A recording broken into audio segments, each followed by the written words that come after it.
Hi guys, and welcome to Boring History Relaxation Channel.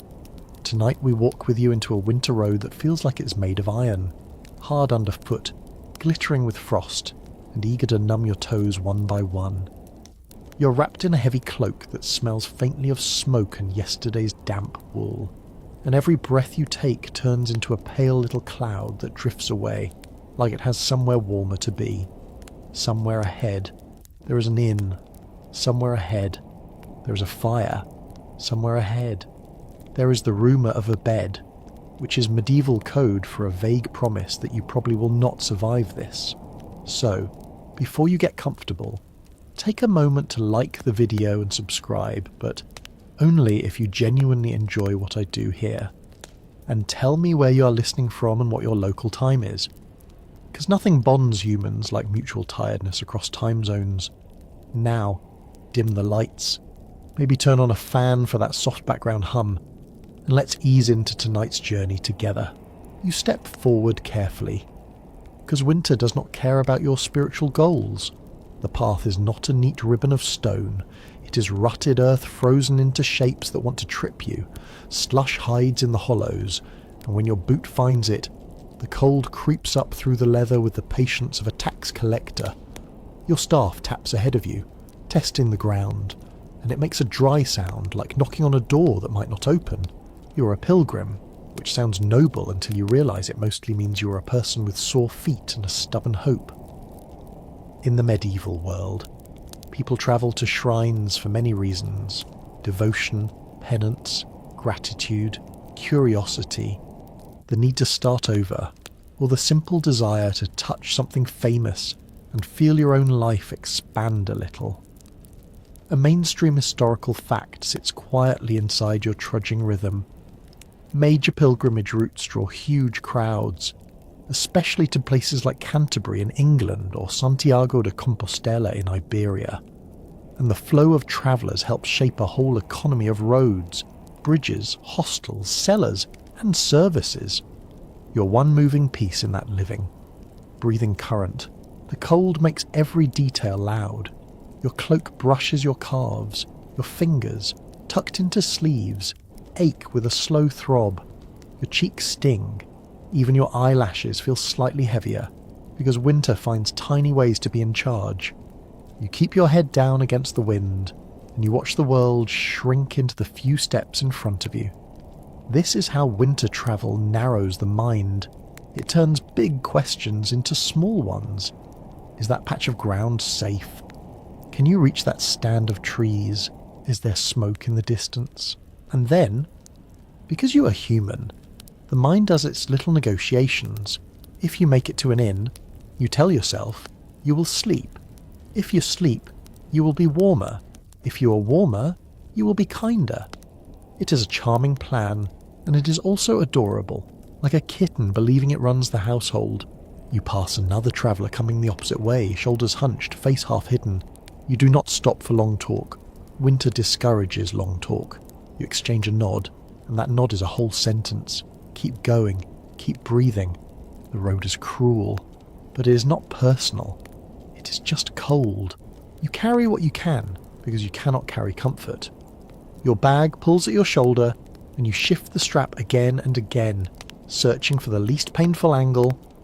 Inside are the basics, a little food, maybe hard bread, maybe cheese if you're lucky, maybe a few dried apples that taste like stubbornness, a small cup, a knife, a needle and thread, because medieval life is basically a long series of clothing emergencies, perhaps a letter of safe conduct, perhaps a token from your home parish, perhaps a little money tied into a cloth pouch that you touch sometimes to make sure it is still there.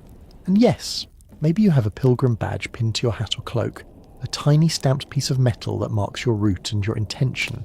It is part souvenir, part proof, part social signal. It says, I am doing the thing. Please treat me like a person and not like a lost sack of turnips.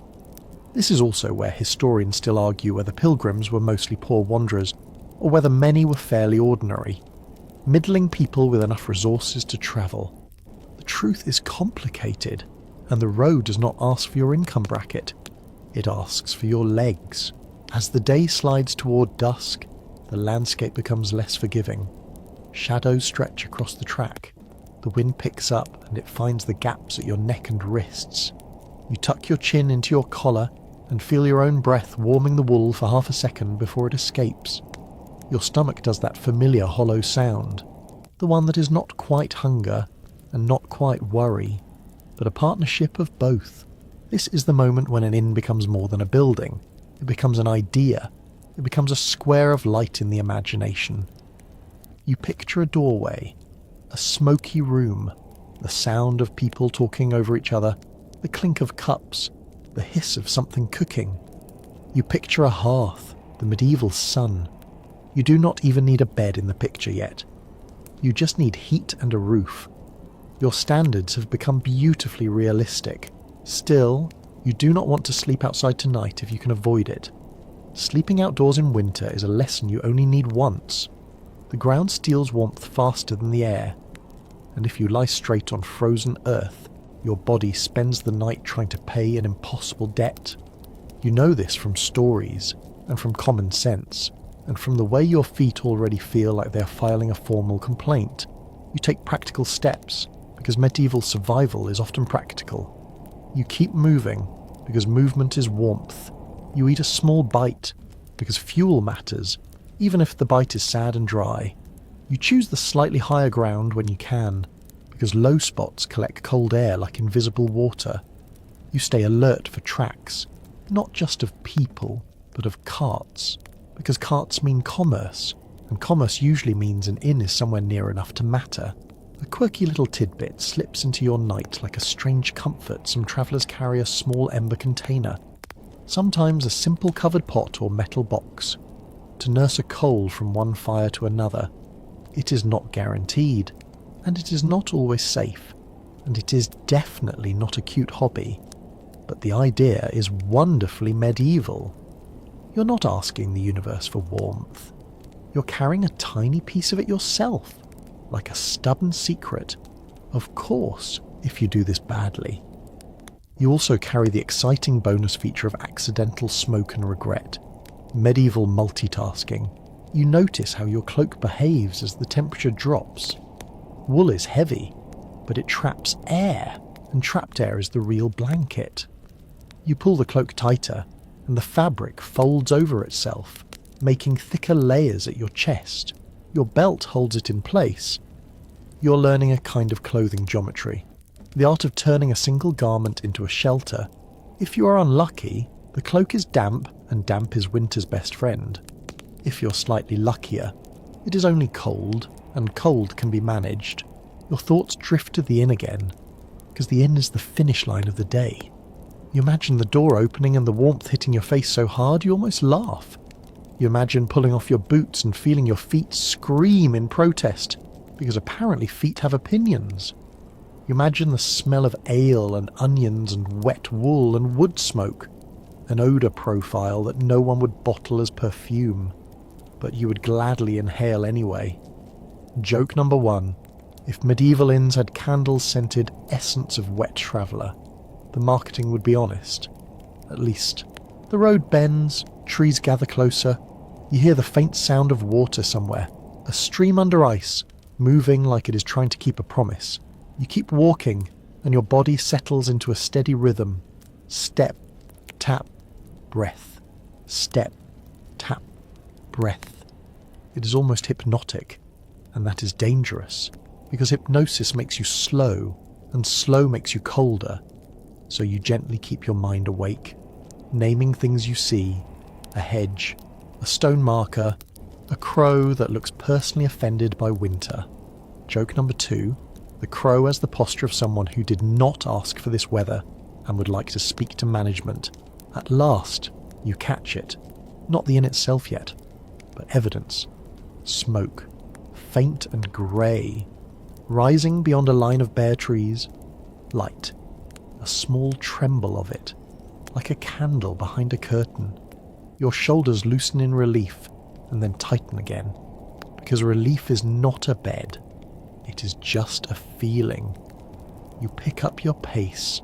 As you approach, you can already imagine the logic inside.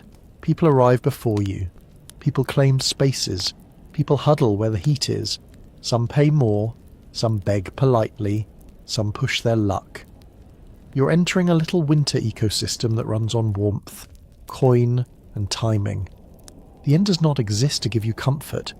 It exists to survive too, to keep its fire fed, to keep its walls standing, to keep its own people alive through the season.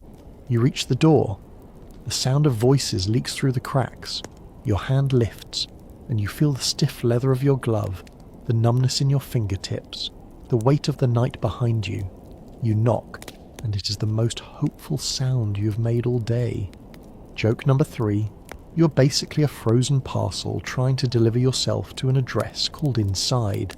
The door begins to open, and warmth presses out in a wave, carrying smoke and chatter and the promise of not sleeping under the open sky. You step forward into the light, and winter stays outside, waiting like it always does, patient, certain, and completely uninterested in your plans. The door swings wider and you step inside, and the change is so sudden it feels like walking into a different season. Warmth hits your face first, then your hands, and then the ache in your feet starts to complain because your body is realizing, with great drama, that it has been cold for hours. The air is thick with smoke, steam, and the sour, sweet scent of wet wool drying too slowly. Every surface seems to shine a little, not because it is clean, but because it has been touched by 1,000 hands and rubbed by time. You blink and let your eyes adjust. Firelight flickers against timber walls. A long room opens up in front of you, crowded with people who look exactly like you feel, tired, hungry, slightly suspicious. There are benches, tables, and a hearth that draws bodies toward it as if it has gravity. Somewhere, a pot bubbles. Somewhere, someone laughs too loudly, the way people do when they are trying to prove they are not miserable. The innkeeper appears, or at least the person who performs innkeeper duties tonight. They have that look of someone who has counted too many cups and heard too many excuses. You can spot it in the posture, the hands on the hips, the eyes that scan you not for your soul but for your ability to pay. You give your best polite greeting, the kind you save for strangers who control your comfort. And here is the unglamorous art that winter pilgrims learn quickly. Arriving early matters almost as much as arriving at all. Inns and alehouses have limited space, and they fill fast when weather is bad. Roads are rough, or a local fair is pulling travellers in like a magnet. A mainstream historical fact that sits under the chatter of the room is that medieval inns are not standardised hotels with neat reservations. Many places are simply households offering lodging, taverns with extra space, or larger coaching inns on major routes. They vary wildly in quality and capacity. And you do not get to read reviews first. You ask about a bed, because you're brave. The innkeeper answers with a sound that is half sigh, half laugh, the sort of sound that says, "That question has been asked 17 times in the last hour." Beds, you learn, are fewer than bodies. Some are already taken. Some are promised. Some are theoretically available, but only if you are willing to share it with whoever is currently snoring in it. The innkeeper gestures vaguely, which is medieval customer service for, "Do not make this my problem." So you shift to the next goal, if not a bed, then a place. You ask for lodging, a corner, a spot by the hearth, anything that keeps you under a roof. The innkeeper narrows their eyes and lets you understand the price without saying it directly. You have to bargain, because bargaining is a language here. You offer coin if you have it, a little extra if you're desperate, maybe even a small item, a knife you can spare, a pin, a bit of cloth. If you're truly broke, you offer work, mending, sweeping, chopping wood.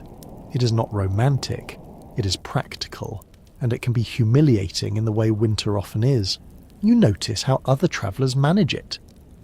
A better-dressed merchant speaks softly but confidently, sliding a coin across the table like it is a secret. A local man jokes with the innkeeper like they are cousins, trading familiarity for favour.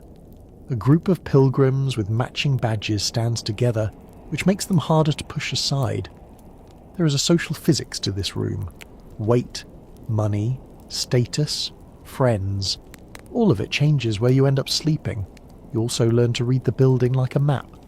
The warmest place is near the hearth, but it is also the most crowded, and smoke drifts there in low layers that sting your eyes. The draftiest place is near the door, where every entry brings a slap of cold air. Corners can be good because walls block wind, unless the corner is also where the floor is damp and the rats run. Benches are not comfortable, but they lift you off the ground, and the ground is a thief. The loft, if there is one, can be warmer because heat rises, unless it is too packed and the air becomes stale and heavy. You take a careful step deeper into the room, scanning for a spot that is not already claimed by a bag, a boot, or a staring person who looks like they will defend their patch of floor with their teeth. You find a table edge where you can set your bundle for a moment. You keep one hand near it. Another mainstream historical fact tucks itself into the scene.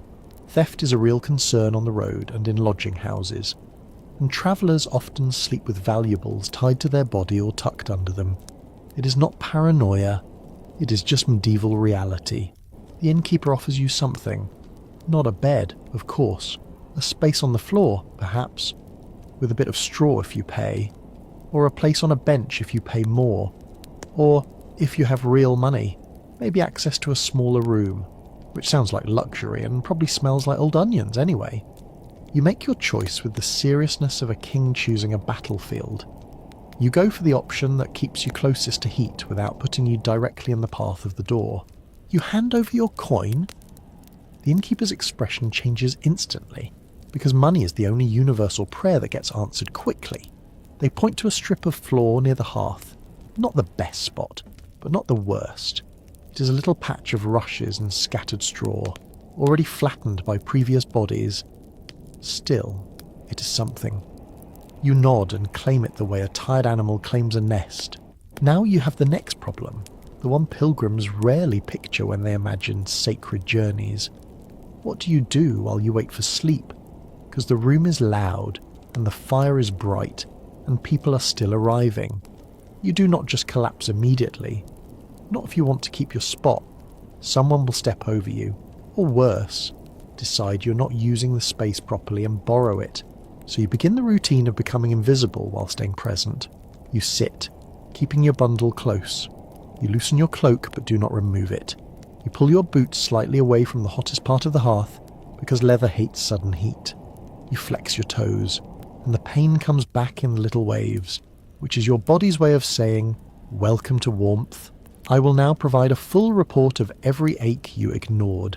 A serving person comes by with ale, and you consider it. Alcohol feels like warmth, but the body is easily fooled. It makes you feel bold and cozy, while your core temperature does its own complicated math.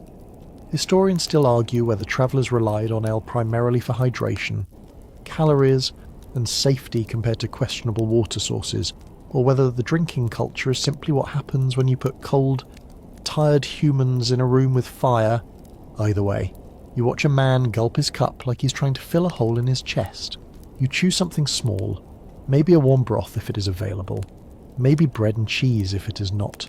Food is fuel, and fuel is survival. You eat slowly, because you do not want to be the person who eats fast, and then spends the night regretting it. Joke number one for tonight. Medieval dining etiquette is basically just, do not drop your food into the straw you plan to sleep on, because that is how you invite both embarrassment and mice. As you settle, you notice the small rules of the room. No one says them out loud, but they are understood.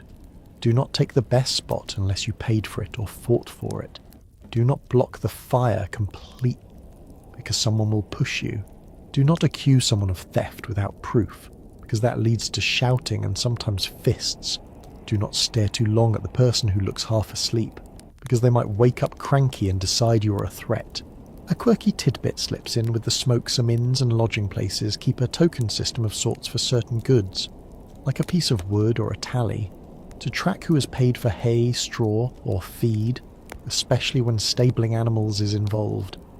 It is not a neat universal practice, but it appears in records and stories, because anything that can be counted will eventually be counted by someone trying not to be cheated. Medieval life loves a tally. It is like spreadsheets, but made of wood and suspicion. You watch the door again, more people come in, stamping snow from their boots. The room compresses. Voices overlap. The innkeeper's patience thins. You keep your shoulders relaxed and your expression neutral. You're not trying to be liked. You're trying to not be moved. Somewhere across the room, a traveller pulls out a small bundle and begins to rub their hands with something greasy. Animal fat, maybe. Or a salve. The smell is sharp. They're trying to protect skin from cracking in the cold.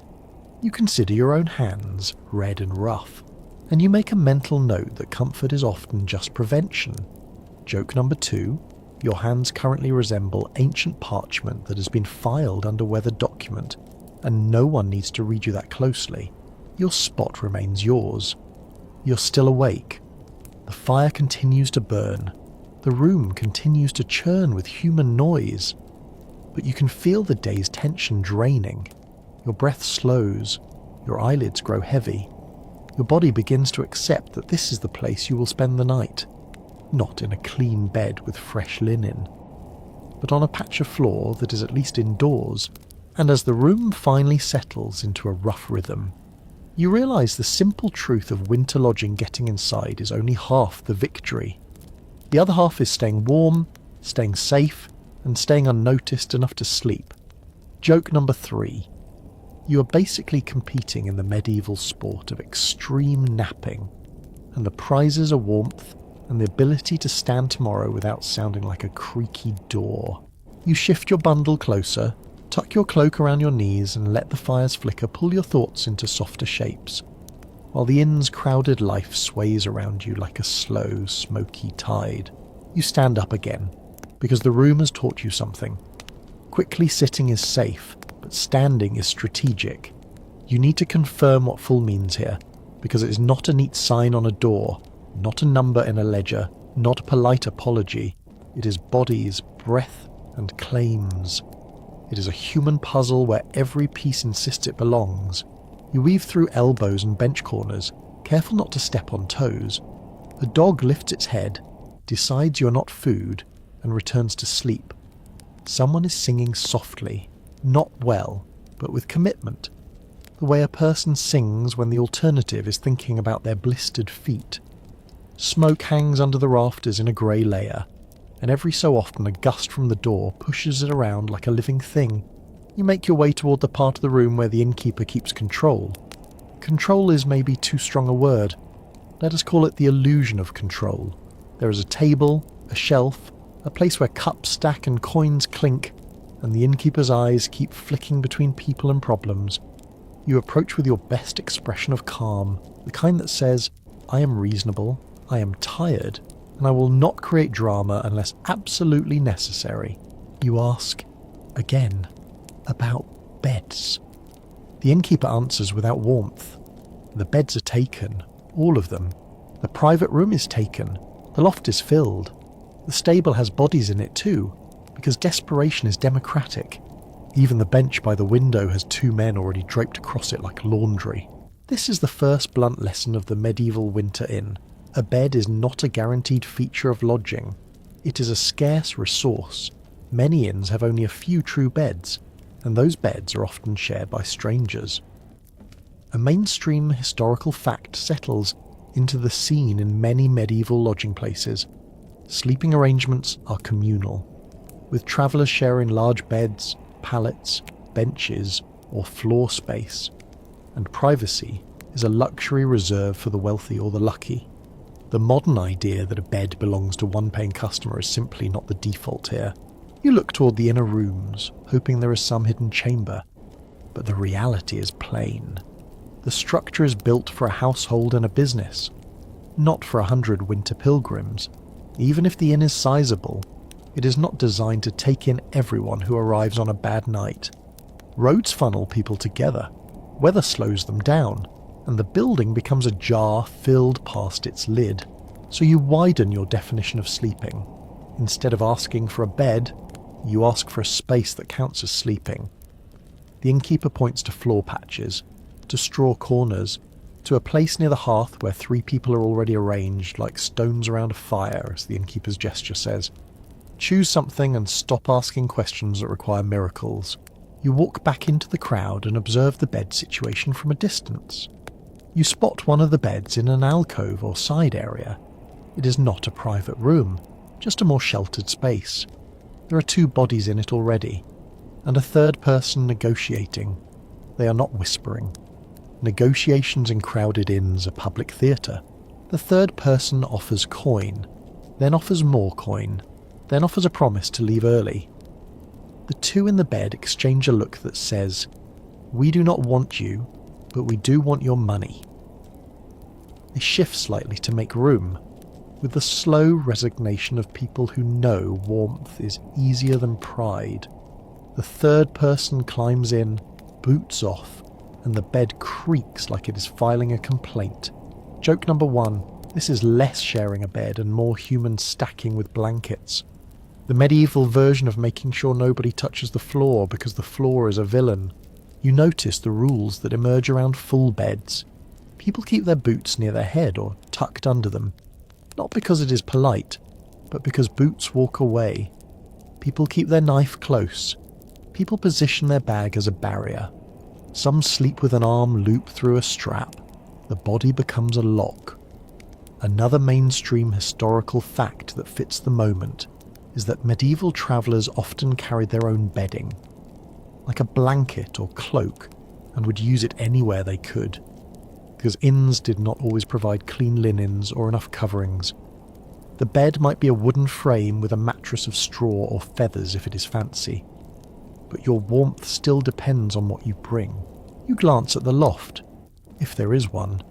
Heat rises, so loft space is coveted, but the loft is crowded to the point where it looks like a collection of bundles, as if someone piled up cloaks and sacks and forgot they were attached to people. A ladder leads up, and each time someone climbs it, everyone below looks annoyed because the ladder creates a draft. You imagine crawling up there and trying to find a square of floor without stepping on someone's face. You decide that is a future problem, not a current one. Current. You return to your own corner and sit again, because you do have a patch of floor, and that patch of floor is now valuable like gold. Still, you want to understand the full structure of this place, because knowledge is comfort. You listen to conversations around you, not in a nosy way, in a survival way. 2 men nearby argue about who arrived first. One insists he paid for a pallet, the other insists the payment was for straw only. The innkeeper does not intervene immediately, because the innkeeper is busy, but the innkeeper's staff member, a young person with quick hands, steps in and offers a compromise. One gets the pallet for the first half of the night, one gets it for the second half. Sleeping becomes a schedule. People accept it because they have no better option. Historians still argue whether these kinds of arrangements were common practice, or simply improvisations that appear in certain accounts. The written records we have tend to come from towns, legal disputes, or travellers who had the education and frustration to write things down. Everyday compromise is harder to see on parchment, but in a room like this you can feel the logic of it. When warmth is scarce, time becomes a currency too. A quirky tidbit floats in from the edges of folklore and traveller tales. There are stories of inns that offer a rope for sleepers, where a sturdy rope is stretched across a room at chest height, and weary travellers lean forward against it, dozing while standing or half-sitting, using the rope as support, whether it is widespread practice or a later exaggeration. It captures something true about overcrowding. Humans will invent furniture out of anything if the alternative is collapsing on frozen ground. Joke number 2. Imagine paying coin for the privilege of hugging a rope all night, like the world's least romantic embrace. Still, if it keeps you from the cold floor, your standards will adjust quickly. You test the air in your corner. It is warmer than outside, obviously, but the warmth is uneven. The side of your face toward the fire feels almost comfortable, while the side away from it feels like winter is reaching through the wall to tug you back. You angle your body, you draw your cloak tighter, you slide your bag under your knees to lift them slightly off the ground. You're building a tiny system, a personal climate plan. You realise that full also means sound. There is no silence. There is coughing, snoring, murmured prayer, the clink of cups, the scrape of bench legs. There is the occasional shout that flares up and then settles, like a spark that does not catch. Your brain tries to sort it all, then gives up. You let it become a single dull roar, like the sea, and you focus on smaller sensations. The warmth on your hands, the roughness of straw under cloth, the slow easing of your shoulders. A child near the hearth starts to fuss, and a woman hushes them with a piece of bread. The child's face is smudged with soot, and their eyes are half closed. Even the young learn quickly that winter does not wait for anyone. You feel a small softness in your chest. Not pity exactly, but recognition. Travel makes everyone part of the same club. Membership requires tiredness. You consider whether to push for better lodging. But you watch the room and see the cost of pushing.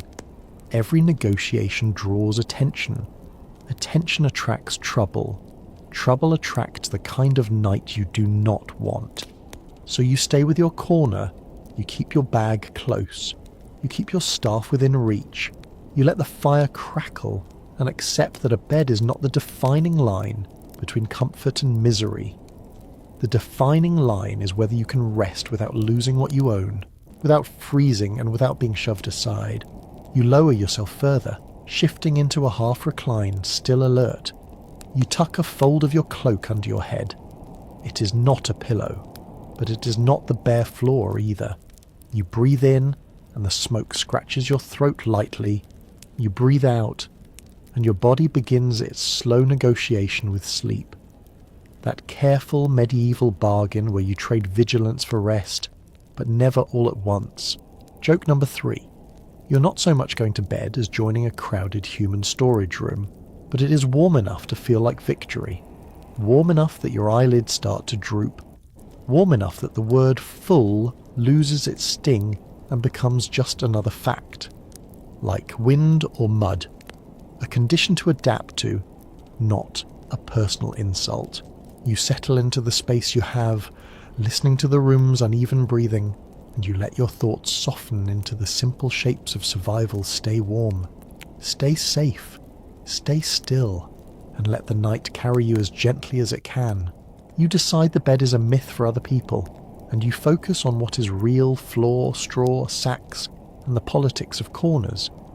The inn is still alive with shifting bodies, but the first rush of arrivals is slowed.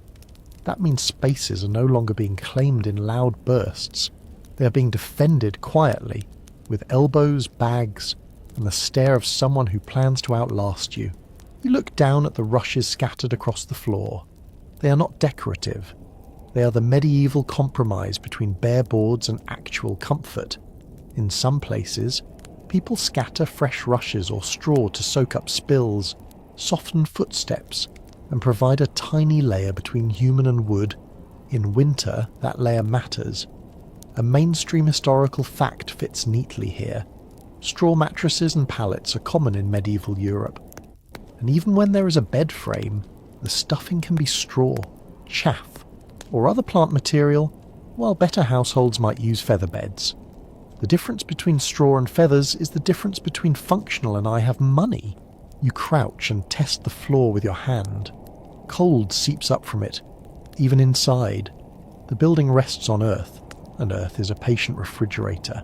If you lie straight down, you will lose heat to the ground all night. So you need insulation. Straw helps a little. A sack helps more. A bench helps a lot. You begin to think like a builder. What layers can you stack between your body and the cold? You notice a bundle of straw in the corner near the innkeeper's working area. It looks like it might be for the stable, or for a scattering in the common room. You do not touch it immediately. Touching things that are not yours is an excellent way to get introduced to someone's temper. Instead, you ask, politely, as if you are requesting a favour rather than purchasing survival. The innkeeper, or the staff member, offers you a deal. A little coin gets you a portion of straw.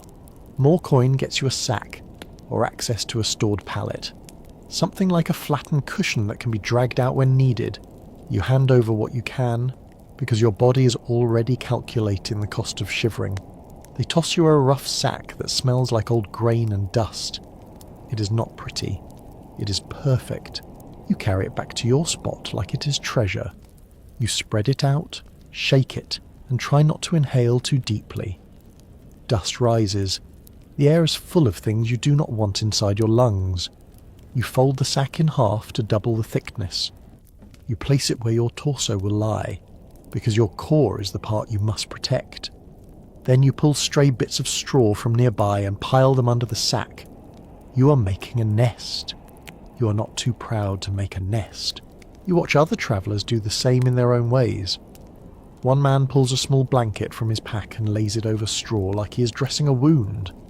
A woman uses her cloak as the base layer, then lays her bag under her knees to keep them from pressing into the cold. A pair of young pilgrims shares a single sack, lying on opposite sides of it like it is a treaty line. Everyone is improvising. Everyone is trying to trick winter. Now the corner question becomes serious. Corners are warmer because walls block drafts. Corners are also safer because fewer people pass behind you. But corners are also where dirt collects, where spilled ale dries into sticky patches, where mice feel bold. You scan the corners like a chess player. The best corner is already occupied by someone who looks like they will bite. The corner near the door is a cold trap. The corner near the hearth is crowded and smoky, so you choose the corner that is not perfect but is workable. It is close enough to the hearth to feel heat on your face, but far enough that you will not wake up with soot on your tongue. You shift your sack and straw pile slightly toward the wall, using your bag as a boundary marker. Boundaries are important. Medieval floors are like maps without lines, and people will drift into your space if you do not define it. A staff member passes with a broom made of twigs and gives the floor a half-hearted sweep. You can tell the sweep is more about appearance than sanitation. That is fine. You're not expecting cleanliness. You're expecting the floor to not actively attack you. Joke number 1. Medieval standards of clean are basically not currently on fire and not obviously alive. You settle down on your improvised bedding and feel immediate relief. Not comfort exactly, but relief. The sack takes the edge off the cold. The straw adds a little loft. The floor is still hard, but hardness is easier to tolerate than freezing. You adjust your cloak, draping it over your shoulders and legs. Wool holds warmth, and even if it is damp, it is better than nothing. You keep your boots on for now, because taking them off exposes your feet to the air, and the air is colder than your boots. The innkeeper calls out something about rules. No fighting. Pay before you sleep. Do not block the door. Do not steal. The rules are stated like they are suggestions, but the tone makes it clear they are also warnings. Another mainstream historical fact slides into place. Medieval inns and taverns can be regulated by local authorities, with rules about measures for ale and bread, pricing and behaviour, though enforcement varies widely. You're not in a modern business environment. You're in a place where law, custom, and whoever is strongest can overlap in messy ways. You keep your valuables close. If you have coins, you tie them inside your clothing or tuck them in a small pouch under your body.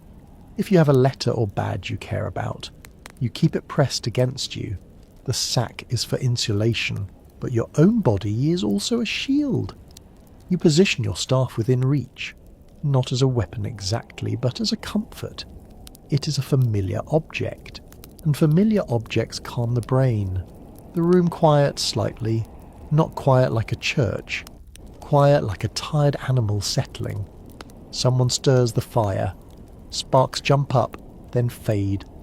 A man coughs deep and wet, and you do not look, because everyone has a cough in winter, and staring is rude.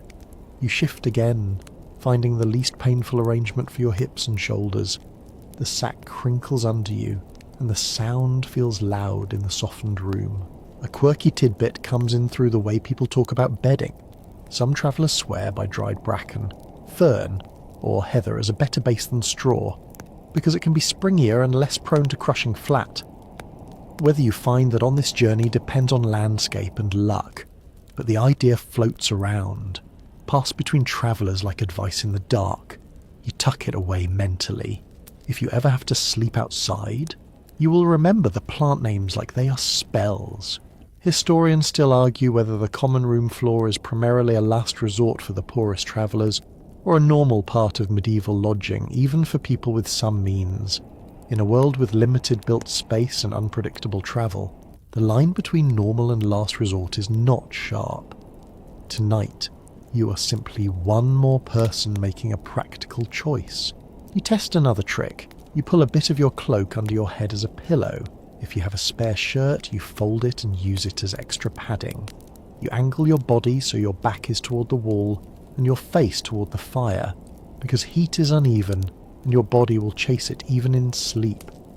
You tuck your hands under your armpits briefly to warm them, then place them on your chest, because your fingers are the first to go numb and you want them functioning in the morning. Joke number 2, you're basically assembling a medieval sleep sandwich straw sack. You cloak, and a layer of stubborn optimism on top. A man nearby starts to snore almost instantly, as if his soul has been waiting all day to leave his body for a few hours. Another person murmurs a prayer, slow and repetitive, like rocking themselves to sleep with words. You feel your own thoughts slow. The tension in your jaw releases, your shoulders sink. But the floor is not only about comfort, it is about status. You can feel it in the room. People with benches sit slightly higher, literally and socially. People in beds are half hidden behind curtains or bodies, more protected. People on the floor are exposed to foot traffic and spilled drink. You accept it without bitterness, because bitterness burns energy, and energy is warmth. The fire crackles, and your eyelids grow heavy. You pull your cloak up to your chin. You curl slightly, conserving heat. You make yourself smaller, because smaller means less surface area for cold to steal from. Joke number 3. You're basically turning into a very tired medieval croissant. Flaky, compressed, and hoping no one steps on you. Your nest holds. The sack holds. The straw holds. Your breath deepens. The room becomes a distant blur of sound and flicker, and your body finally begins to slide towards sleep. Not in a luxurious fall, but in a cautious drift, like a boat easing into still water. You discover that night in a crowded inn is not one single event. It is a sequence. It moves in phases, like weather. People arrive, people eat, people drink, people argue, people settle. And then, when the fire burns lower and the room grows heavier with sleep, the strangest rhythm begins sleeping in shifts, like a human relay race where the baton is a warm spot. At first you think you will simply lie down and remain there until morning. That is the dream. But the room has other plans. The bench near the hearth is occupied by 2 travellers sitting upright, heads bowed, dozing in short bursts. They are not lying down because there is not room, and because they are holding the bench with their bodies. If either one fully collapses, someone else will slide in. Space is that competitive. A man with a tired face and a persuasive voice approaches them. He gestures to the bench, then to his own legs, then to the fire. He offers coin, not much, but enough to make the bench holders look at each other. They negotiate quietly. The deal forms fast. One man will keep the bench for another hour, then he will give it up and take a place on the floor. The newcomer will take the bench and pay a portion now, a portion later. The bench becomes a timed rental. This is the core idea of shift sleeping. When there are too many bodies and too few good places, people trade time for comfort. A mainstream historical fact fits the scene in many medieval lodging situations, especially in crowded taverns, inns, and hospices. Travellers often sleep in communal spaces, and arrangements can involve sharing beds, alternating use of benches, or making do in shifts when the best spots are scarce. There is no official schedule pinned on the wall. The The schedule is negotiated by exhaustion. You watch and learn. You realise your patch of floor is stable, but your warmth is not. The fire will shrink, the room will cool. People will move closer to the hearth like moths. Someone might step over you. Someone might nudge your sack. The best strategy is not only to have a place to lie down, but to plan how you will stay warm as conditions change. You begin to listen for the moment when shifts start to turn.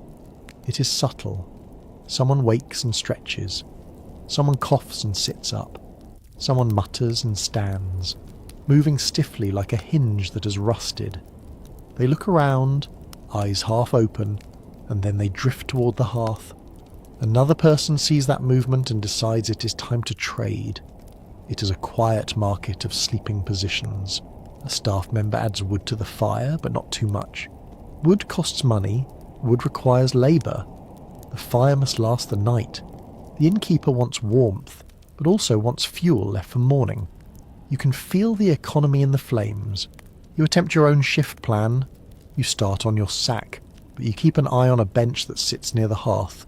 Not the best bench, but one that is slightly warmer than the floor and less exposed to drafts. It is currently occupied by an older man who is dozing with his head on his chest. He looks like he has been travelling longer than you have been alive. His boots are worn smooth. His hands are big and cracked. He sleeps like a person who trusts nothing except fatigue. You do not want to steal from him, but you also do not want to freeze. So you wait for a natural opening. When he wakes, he might stand to relieve himself, or stretch, or take a sip of ale. That is when benches change hands, not through cruelty, but through gravity. You lie down and try to sleep, but the room keeps tugging at you. Sounds come in waves, a snore erupts, then fades. Someone laughs in their sleep, which is unsettling because it means their dreams are having a better time than you are. The fire pops. A dog shifts and thumps its tail once, then goes still. Your eyes close, but your mind stays partly awake, tracking the room like a cautious animal. At some point, you feel a tap on your boot. A younger traveller is standing over you, pointing to your sack and then gesturing toward a warmer spot closer to the hearth. They are offering a trade. They want your corner because it is quieter and safer from foot traffic. You want warmth. This is a fair deal. You sit up and consider.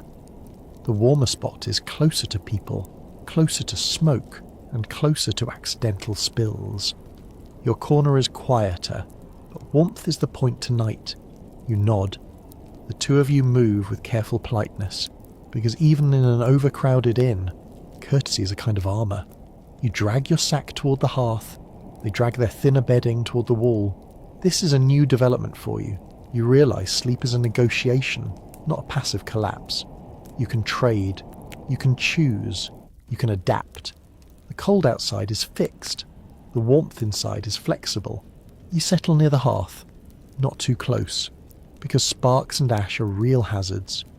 You spread your sack again, and this time you add an extra layer by folding your cloak under your hips. Your body is learning where it loses heat fastest. You tuck your knees slightly up, conserving warmth. You keep your bag under your arm. Your head rests on a roll of cloth that you make from your spare shirt. The smell is your own, which is comforting. Joke number one, you're basically playing medieval musical chairs, except the music is coughing and the chairs are made of disappointment. As the night deepens, you notice that some people truly do sleep in turns. A man in a shared bed gets up and steps out, rubbing his eyes. Another man slides into the warm hollow he leaves behind.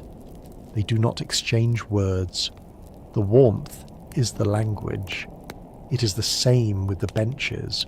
One person dozes for an hour, then stands and paces to stay warm, then returns to doze again. It is not restful sleep, but it is survival sleep. A quirky tidbit surfaces in the way travellers talk about their bodies. One claims that if you sleep too deeply in a cold room, you risk not waking when you need to adjust. So he prefers short naps, like a guard. This is folk wisdom, and it is hard to measure, but it makes emotional sense. People in harsh conditions often choose shallow sleep because it feels safer. The inn becomes a place where comfort and vigilance are always negotiating. Historians still argue whether medieval people generally slept in two phases, a first sleep and a second sleep with a waking period in between, or whether that pattern varies widely by culture, season and individual. In this crowded winter inn, you can see a version of it emerging, not because of philosophy, but because of crowding and cold. Sleep breaks naturally, people wake to reposition, to stoke the fire, to check their belongings, to relieve themselves, to pray. The night is not one smooth line. It is a series of small drops into darkness. You feel yourself drifting, and then you wake again, because someone steps too close and the floor creaks. You blink and see a figure standing near the hearth, holding out hands to the heat, turning slowly like meat roasting, which is an image you immediately regret thinking about. Joke number 2. You're not hungry, but your brain is apparently interested in medieval cooking metaphors at the worst possible time. You adjust your cloak, you pull it tighter around your shoulders and neck, you tuck your hands into your sleeves, you press your feet against the sack. The warmth near the hearth helps, but the smoke scratches your throat. You breathe through your nose, slow and careful, and you try to let the irritation fade into the background. A staff member passes, stepping over bodies with the practiced grace of someone who has done this too many times. They drop a few more pieces of wood into the fire. The flames flare, then settle. The room sighs collectively, even asleep. People respond to warmth. Shoulders loosen, breathing deepens. You find your own rhythm now. You sleep in bursts. You wake and shift. You tuck your bag closer. You check that your boots are still there. You do not fully sit up unless you must, because sitting up invites the cold to find your chest. You stay low, conserving heat, conserving energy. Joke number 3. Your night is basically a medieval battery saver mode screen dimmed, background apps closed, only essential functions running, and still somehow you're at 12%. In the middle of it all, there is a small calm. Not silence, but calm. Your body accepts the pattern. Your mind stops fighting it. You stop expecting a perfect night. You accept a night of fragments. And in that acceptance, you find a strange kind of rest. Not the rest of soft sheets, but the rest of knowing you are indoors. You are warm enough, and you have learned the inn's secret schedule, the gentle relay of bodies trading places around the fire. You start to understand that the hearth is not just a feature of the inn, it is the inn. Everything else is furniture orbiting a small sun. People face it, angle toward it, creep closer to it, and quietly resent anyone who blocks it. The fire does not care about anyone's story, but everyone's story tonight bends around the fire anyway. You lie near enough to feel heat on your shins, and you notice the strange lottery of it. A few inches can mean comfort or misery. Someone's elbow becomes your windbreak. Someone else's broad back steals the warmth you were counting on. The room constantly rearranges itself, and the best spots are claimed through a mix of timing, stubbornness, and social permission. A traveller with a thick cloak drapes it like a wall between himself and the rest of the room, capturing heat on his side. It is clever. It is also unpopular. People glare. Someone mutters. The cloak wall shifts a little, reluctantly, because the room enforces fairness the only way it can. With annoyance. Joke number 1. You're watching medieval thermal politics, where the only law is do not hog the sun, and the punishment is passive-aggressive foot shuffling. You sit up and look into the hearth itself. It is a wide-open fire set in stone or brick, with logs, embers, and a crust of ash. Above it, a soot-stained hood or chimney tries to pull smoke upward. Tries is the right word. Draft depends on wind, temperature, and the building's design. And tonight the smoke is not fully convinced it should leave. It lingers, curling into the room in lazy, irritated ribbons. A mainstream historical fact settles into the haze. Medieval indoor fires often create smoky environments, because chimneys and flues vary in effectiveness, and many households and inns live with smoke as a normal part of warmth and cooking. Smoke is not an occasional inconvenience. It is part of the atmosphere. People develop tolerance, and they also develop coughs. You feel it in your eyes first. They water. You blink and rub one eye with the back of your hand, smearing a bit of soot across your skin. Your throat tickles. You swallow. Someone nearby coughs hard enough to wake themselves, then falls back asleep as if coughing is just another kind of snore. You breathe shallowly for a moment, then deeper again, because shallow breathing makes you feel anxious, and anxious people do not sleep. The warmth is real, though.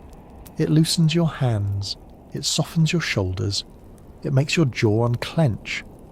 You realise your body has been holding itself tight against cold, like a clenched fist, and now it can open a little. That opening is relief, and relief almost feels like happiness when you are exhausted.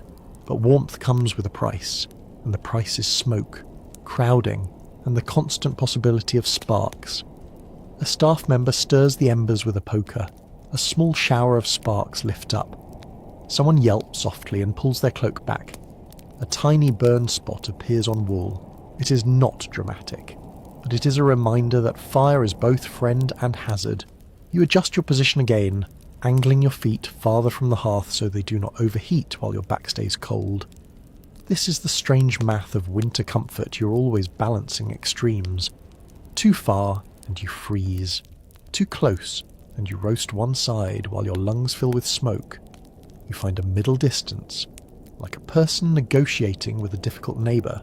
A young man near the hearth holds his hands out and turns them slowly. Palms to fire, backs to fire, repeating the motion like a ritual. He looks peaceful. Then he leans too close. His sleeve catches a spark, and he slaps it out with a sudden burst of panic. The room chuckles. He chuckles too. Embarrassed. Joke number 2. The medieval fire safety plan appears to be do not become a candle, followed by laugh so nobody worries. You notice the way the hearth organises social hierarchy. The closest ring tends to include people who paid more, locals with confidence, or groups who arrived early and claimed their place. The outer rings include those with less money, less status, or less stamina.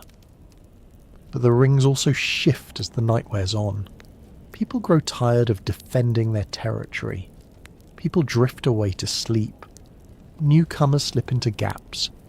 The hearth does not belong to anyone, but it also belongs to whoever can hold their spot without making enemies. Historians still argue whether the smoky conditions of medieval interiors significantly harmed health long term, or whether people adapted in ways that reduce impact. With ventilation habits, open doors, and seasonal living patterns, it is difficult to measure across regions and centuries. Tonight you do not need a study. You can feel the smoke in your throat, and your body's opinion is clear. You decide to manage it. You pull your cloak up slightly, not fully over your mouth, because you do not want to breathe damp wool, but enough to filter the air a little. You turn your face slightly away from the thickest smoke. You blink often. You sip a little water or weak ale if you have it, because a wet throat is less irritated. You're not curing the problem. You're negotiating with it. A quirky tidbit drifts through a conversation nearby. Someone mentions that in some places, people believe smoke helps keep sickness away, that it purifies the air or drives out bad influences. It is half folklore, half observation that smoke does keep insects down and can dry out damp spaces. The belief turns discomfort into medicine, which is a very human trick. If something hurts, you prefer to call it helpful. You're tempted to adopt the belief just to make the coughing feel more meaningful. You stop yourself, because you would also like to keep your lungs. Thank you. The hearth also becomes a place of minor services. A traveller holds out wet gloves. Another holds shoes near the heat to dry them. A staff member turns a pot. Someone warms a stone and then wraps it in cloth to tuck by their feet. You watch that last trick with interest. Warm stones hold heat and release it slowly. You do not have a stone yet, but you make a note. Heat storage is the secret technology of poor people. A man near you pulls out a small tin or clay container and sets it close to the coals. Not in them, just near enough to warm. He is heating something, maybe a salve, maybe a drink, maybe just the container so it will not feel like ice when he touches it later. You see how many tiny acts revolve around the fire. The hearth is not only warmth, it is utility. The smoke thickens briefly when a log shifts. It sends a darker puff into the room. Someone swears softly. The innkeeper calls out, telling people not to poke the fire too much. Too much poking wastes fuel and makes sparks. You appreciate the warning, even if it comes wrapped in irritation. Your body wants sleep again, but the air keeps scratching at you. You find a position where your head is lower and farther from the chimney's worst drift. You tuck your chin, you pull your cloak up and close your eyes. You listen to the sound of the fire. It is a constant crackle and sigh, like a living thing. It becomes a metronome for your breathing. You drift. And then you wake because a group near the door has started talking loudly. They are arguing about payment, about who promised what, about how much straw should cost. The innkeeper's voice rises. The room stiffens. Conflict is contagious. You stay still, because stillness is safety. The argument ends, not with justice, but with exhaustion. One side backs down, the other side grumbles, the room relaxes. The fire continues to burn, indifferent, steady. Joke number 3. The hearth is basically the inn's unofficial therapist. Everyone sits around it, vents their frustrations, and then calms down because the fire makes you too sleepy to keep yelling. You settle again, eyelids heavy. The smoke becomes part of the background, like the sound of waves. Your throat still itches, but your body is warmer now, and warmth is persuasive. You let the fire's dull glow seep into your bones, and you allow sleep to take you in short, gentle pulls, while the hearth keeps doing its one simple job, holding a little pocket of summer inside a winter night. You learn quickly that warmth in a medieval inn is rarely a private experience. The moment you find a tolerable spot, someone else finds it too. Bodies drift together for the same reason sheep bunch up in wind. You can pretend it is awkward, or you can accept it as practical physics. A man lowers himself near you, close enough that his shoulder almost touches yours. He smells like damp leather and travel sweat, with a hint of ale. He nods once, not exactly asking permission, but acknowledging that you both understand the rules. You shift a fraction to make room, because refusing would create tension, and tension would keep you awake. Besides, his body heat is not nothing. This is where the idea of sharing beds comes back, not as a distant rumour, but as a real option. A staff member calls out that one bed has space, if anyone is willing to pay and willing to share. People look up, a few laugh, because laughing is easier than admitting desperation. Then, slowly, 2 travellers stand. They walk toward the bed area like people approaching a questionable bargain. A mainstream historical fact settles into the room's hum-shared sleeping arrangements are common in many medieval contexts, including inns, where large beds can hold multiple sleepers, and travellers who can pay may share a bed with strangers to get off the floor and closer to warmth. The concept of personal space exists, but it does not have modern square footage expectations. You consider it. Your back aches from the hard floor. Your hip complains. A bed would lift you away from the coal boards. But a bed also means closeness. And closeness means more than warmth. It means snoring in your ear. It means someone turning and bumping you. It means waking up with a stranger's elbow in your ribs like a surprise tax. You watch the 2 travellers who approach the bed. They negotiate with the current occupants. There are already 2 people in it, and they shift to make room for one more. The bed creaks again. The new sleeper climbs in cautiously, boots off, cloak still on, and tries to find a position that does not involve touching too much skin. There is an art to this. You lay a cloth between bodies. You face away if possible. You keep your hands to yourself, and you pretend you are not hearing the intimate sound of someone else's breathing right beside you. Joke number 1. Medieval bed sharing is the original airplane middle seat, except the flight lasts all night and there is no complimentary snack. You decide to stay on your sack for now, but your curiosity stays awake. You notice how people manage the social side of closeness. Some talk softly before sleeping, exchanging names and routes, not out of deep friendship but to reduce suspicion. If you know who someone is, you're less likely to assume they will steal from you. Others say nothing, choosing silence as their boundary. You also notice the uninvited guests that come with crowded warmth. You feel it first as a small itch near your ankle. You ignore it, then it returns, sharper. You scratch lightly through your sock. The itch moves. It is a familiar enemy in places where many bodies and many garments meet fleas, lice and their tiny colleagues. They thrive in shared bedding, in straw, in wool that has travelled for weeks. A mainstream historical fact. Uncomfortable, but real. Fits neatly here. Parasites like lice and fleas are common in medieval life. And crowded sleeping conditions in inns and hostels can make infestations more likely. People develop habits to manage them, shaking out clothes, combing hair, and using various remedies. But complete avoidance is difficult. A man nearby mutters a complaint and slaps at his sleeve. Another scratches his scalp with the resigned expression of someone who has accepted that comfort is never complete. You feel a small surge of irritation, then you laugh quietly at yourself, because this is exactly the kind of surprise medieval travel loves. You came seeking spiritual merit and found a flea attempting to claim you as real estate.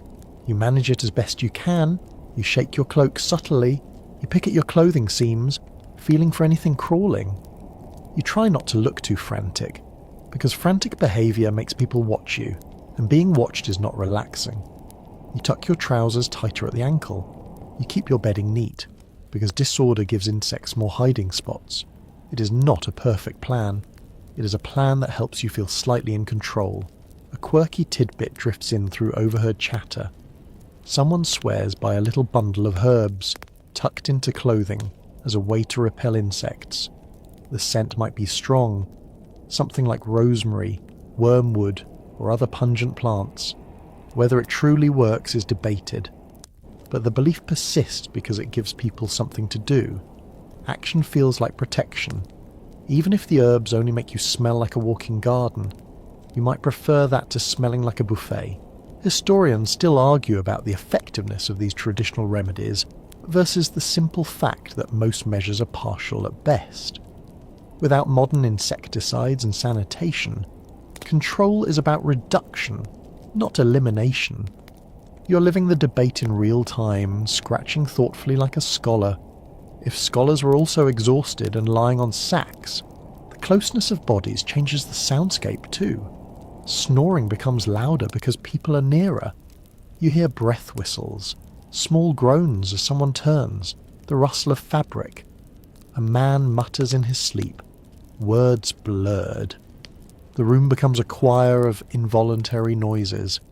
You try to treat it like rain on a roof, something natural, something you do not need to interpret. Your mind wants to interpret everything, but you gently tell it no. You shift your head and realize you're close enough to the hearth that you can feel warmth, but also close enough to someone else's feet that you get a burst of odour whenever they move. It is not malicious. It is just the reality of boots that have walked all day. Joke number 2. If you could bottle this smell, it would be called odour pilgrimage, and the label would warn not for casual use. A traveller across from you pulls a small comb from a pouch and begins to comb through hair by firelight, looking for lice. It is intimate and methodical, and no one stares. Everyone respects the ritual because everyone understands the stakes. Another person uses a cloth to wipe down their neck and wrists. You consider doing the same, but you also consider that removing layers exposes you to cold and attention.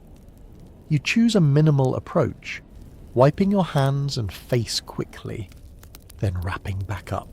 You hear a small dispute near the bed area. Someone claims they paid for a spot in the bed. Someone else claims the bed is full. Voices rise. The innkeeper comes over and settles it by deciding, abruptly, that the bed now costs more. The person who cannot pay steps back, angry but defeated. Money again. Always money. Even sleep has a price. You sink lower on your sack and try to make yourself small. You focus on your breathing, in through the nose, out through the mouth, slow, even. You press your hands against your chest, warming them. You tuck your chin. You let your eyelids droop. Then the itching returns, a small reminder that you are not alone even in your own clothing. You scratch once, then stop, because scratching too much turns into a frantic dance. You choose to endure. Endurance is a medieval virtue, and also a modern one, honestly. Joke number 3, you came for holy relics, but tonight the relic is the concept of personal space, and it has clearly been lost to history. The room settles again. The shared bed occupant stops shifting. The man beside you finds a position and stays there. The coughs become less frequent. The fire softens into a steady glow. Your own body, warmed by proximity, begins to relax. You're not in luxury. You're in a crowded, smoky, itchy compromise. But the compromise is working. Your muscles loosen. Your jaw unclenches. Your thoughts blur around the edges. You let sleep come in thin layers, like a blanket that is not quite big enough, but still covers the essential parts. And in that half sleep, you accept the strange intimacy of the medieval inn strangers close enough to share heat, to share air, to share the night. Each of you trying to survive winter in the simplest way possible, by being together without needing to be friends. You start treating your own belongings like a portable bedroom, because that is what they really are, in a place where beds are rare and cleanliness is negotiable. Your gear becomes the difference between merely lying down and actually sleeping. You do not have furniture. You have fabric, leather, wood, and whatever you can improvise without making enemies. Your cloak is the main tool. It is not just a garment. It is insulation, curtain, blanket, and sometimes even a bag. You unfold it and refold it until it makes sense for the temperature. If the hearth is warming your front but your back feels cold, you drape part of the cloak behind you to trap a pocket of air. Air is the real secret. Wool holds air and air holds heat. You pull the fabric close at the neck and tuck it under your shoulder, so drafts cannot slip in. You also turn your satchel into a structural element. You slide it under your knees to take pressure off your lower back. You wedge it against your side so you do not roll into someone else. You place it under your head if you need height, though you keep valuables on the side closest to your chest. If the bag's too hard to use as a pillow, you wrap it in cloth first, because a bruised cheek is not a charming souvenir. A mainstream historical fact fits perfectly with this improvisation. Many medieval travellers carry their own basic bedding or coverings, often relying on cloaks, blankets, or bundled cloth. Because inns and hostels do not always provide linens, and personal gear is essential for warmth and comfort on the road. You are living that fact now, turning simple items into survival technology. Your staff, too, becomes part of your sleep plan. You lay it along the edge of your space like a fence. It discourages feet from stepping into your area. It gives you a clear boundary in the dark. It also reassures you. You know where it is, and knowing where it is helps you feel less vulnerable. If someone bumps it, you will wake. It is a quiet alarm system, medieval edition. You adjust your boots with care. Boots are heavy, but they are also insulation. If the inn is cold, you keep them on until you're sure your feet will not freeze. If you do take them off, you keep them close, and you loosen laces so they can dry slightly. Wet boots in the morning are misery. You angle them near the warmth, not too close to the embers, because leather can stiffen and crack with sudden heat. You have to treat your boots like an important companion, because they are, without them, you do not walk. Joke number 1, your boots are basically your medieval car, your winter coat, and your entire retirement plan all in one, and they still smell like a swamp. You notice other pilgrims doing the same. One person rolls a cloak tightly and uses it as a bolster. Another stuffs clothing into a hood to create a pillow. Someone else folds a spare shirt into a pad to sit on. There is quiet creativity everywhere, like a workshop of tired inventors. A traveller near you pulls out a small length of cord and ties their bag strap around their wrist. It looks uncomfortable, but it means the bag cannot be lifted without waking them. You consider doing the same. You do not want to be paranoid, but you also do not want to wake to a missing pouch. The inn is full of decent people and full of opportunity. An opportunity can turn anyone into a problem. Historians still argue about how common theft is in medieval lodging places compared to how much the surviving stories exaggerate it for drama and moral lessons. But you do not need an argument settled on parchment to act wisely. You tuck your coins deeper. You keep your most important items against your body.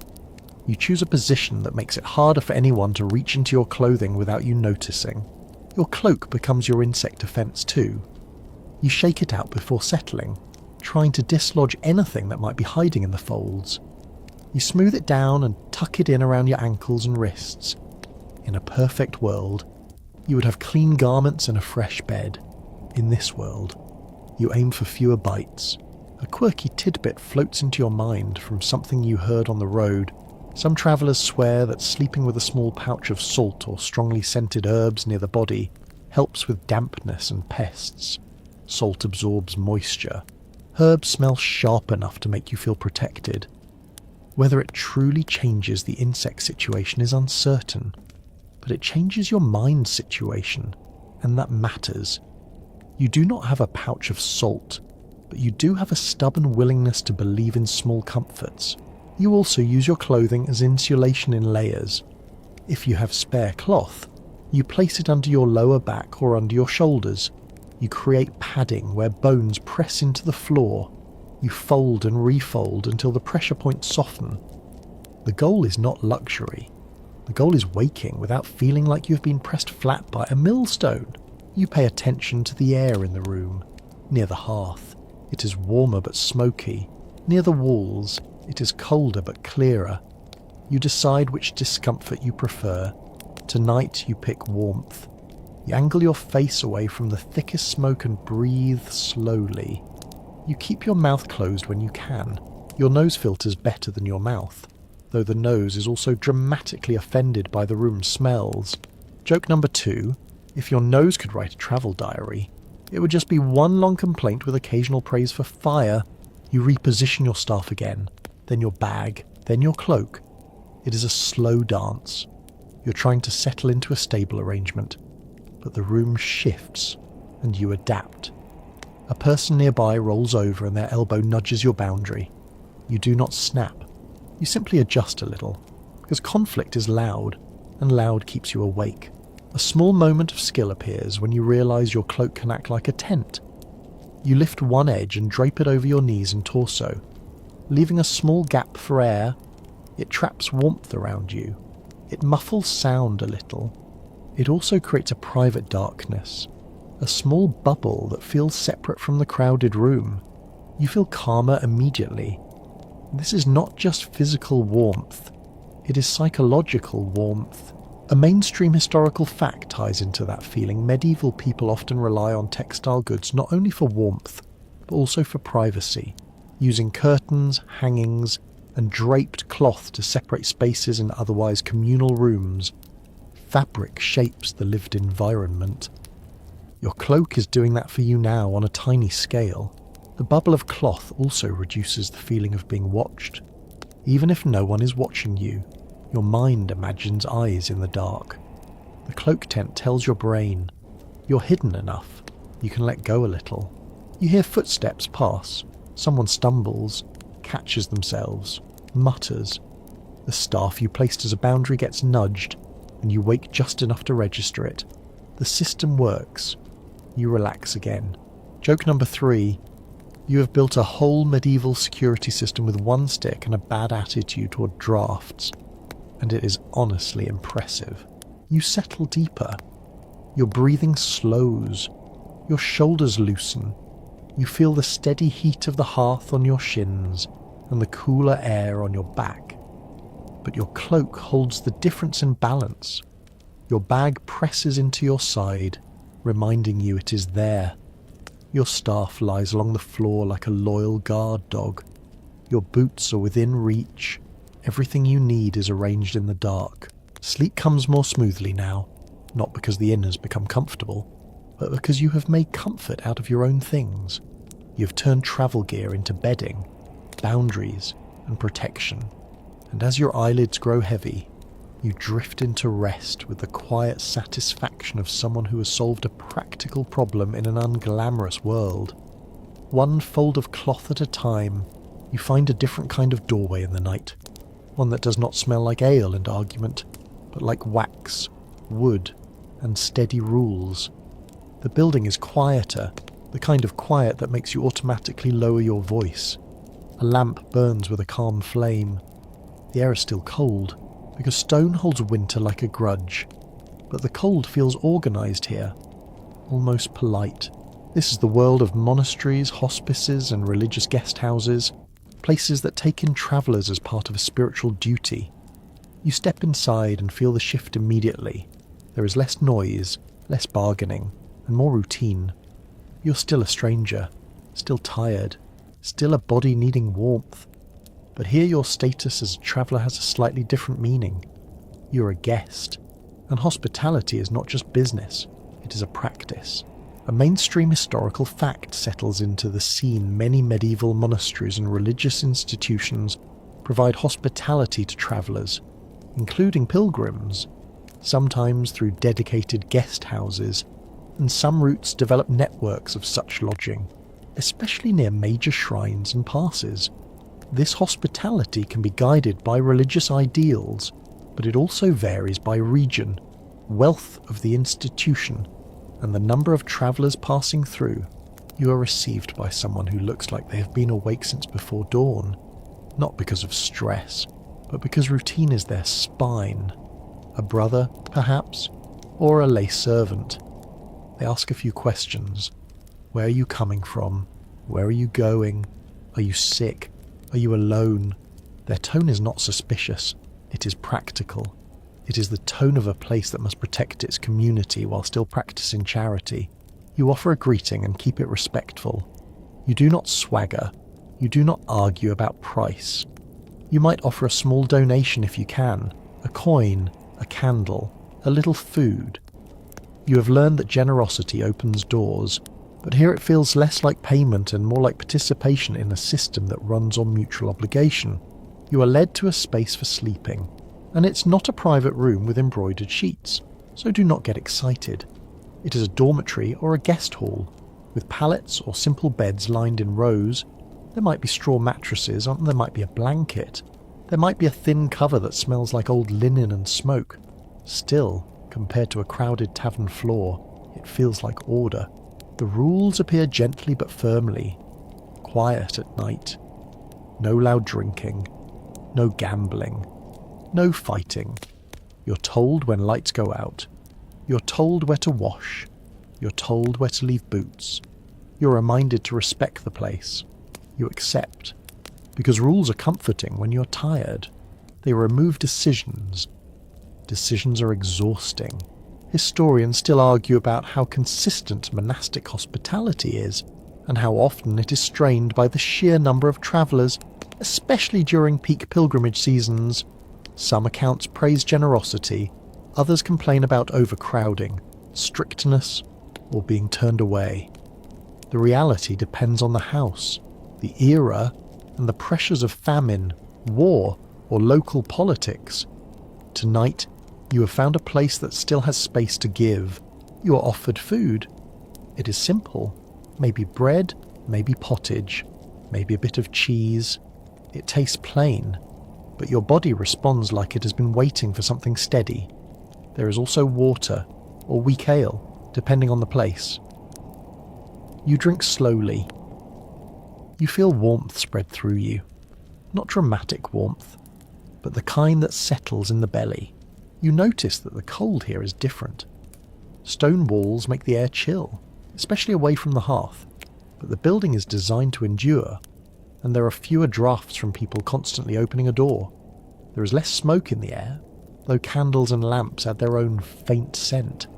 The silence makes the cold feel sharper at first, because silence leaves room for your body to notice its aches, but then the silence becomes a blanket of its own. A quirky tidbit slips in quietly. Some hospices in mountainous regions are known for keeping extra supplies, specifically for travellers. Not only food and bedding, but also things like spare shoes, simple medicines, or warm coverings. The exact details vary, and stories grow in the telling. But the idea is grounded in the harsh reality of winter travel. When the pass is deadly, hospitality becomes survival infrastructure. You are shown where to sleep. You choose a spot with care, because even here, warmth is not equal. You pick a place not directly beside the door, and not directly under a window if you can help it. You place your bag under your head or against your side. You keep your valuables close. Even in a holy place, temptation exists, and you have learned not to confuse sanctity with magic. Joke number 1. You're in a monastery and still sleeping with your money tucked close, because holiness does not stop hands. It just makes everyone feel guilty about it later. You settle onto the pallet. It is firmer than you would like, but it is cleaner than straw scattered on a tavern floor. Your cloak becomes a blanket again. If a blanket is provided, you layer it. You feel the relief of having a defined sleeping space. No one is stepping over you. No one is bargaining at midnight. The air is calmer. You hear distant sounds of the house, a door closing softly, footsteps on stone, a murmur of voices. Somewhere, a bell might sound to mark a prayer hour. Depending on the schedule and the strictness of the community, the bell is gentle, not startling, and it feels like time itself is being guided by a hand. You notice that sleep here is shaped by discipline. People go to bed at a certain time. People rise early. The rhythm is not yours, but you can borrow it. Your body likes the idea of a schedule even if it complains about early morning. You also notice the moral texture of the place. In an inn, warmth is something you fight for. Here, warmth is something you receive, and that changes your mood. You feel less defensive, your shoulders drop, your face relaxes. You're not in a contest, you're in a shelter. Historians still argue whether the spiritual framing of hospitality truly changes the experience for travellers, or whether practical realities dominate regardless of religious intent. But you can feel a difference in the way people move. There is less jostling, there is more patience. Even when the space is tight, the tightness feels quieter. A brother passes, carrying a lantern. The light moves across the room, painting faces and bundles. He pauses briefly, checking that everyone is settled. Not like an innkeeper guarding profit, but like a caretaker guarding peace. He moves on. The lantern light fades. Joke number 2, this is the medieval version of a hotel staff member doing a quiet hallway check, except instead of checking minibars, they are checking souls. You adjust your bedding. You pull your cloak higher. You tuck your hands in. You feel the cold through the stone and the warmth in your own layers. The air smells of old wood, wax, and clean smoke. It is not luxurious. It is steady. And steadiness is what winter travellers crave. A small ache in your legs begins to loosen. Your feet, no longer on frozen ground, stop screaming quite as loudly. You breathe in slowly, and the calm of the space enters you. Your thoughts soften.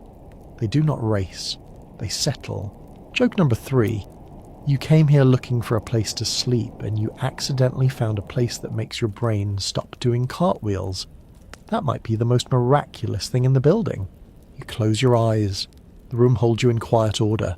The night outside can be as sharp as it wants. But inside, the rules, the routine, and the simple gift of a defined palette give you permission to let go. Sleep comes not in fragments, but in a longer, deeper pull, as if the building itself is encouraging you to rest. Steady as stone, patient as winter, and gently, firmly, kind, you step into a different kind of cold, the kind that feels cleaner and more dangerous at the same time. The air is thinner, the wind is sharper, snow does not sit politely on the ground here. It piles, drifts, hardens, and turns into a landscape that wants to erase the path. Your breath comes out in thick clouds, and each inhale feels like you are sipping ice. This is the territory of mountain passes and high road shelters, the places where winter travel becomes less about discomfort and more about not dying in a ditch. Inns are rarer here. Villages are farther apart. The land is steep, and it forces you to measure every step. Your staff is no longer a helpful companion. It is a tool you trust with your balance. A mainstream historical fact anchors the scene along major alpine and mountainous routes in medieval Europe.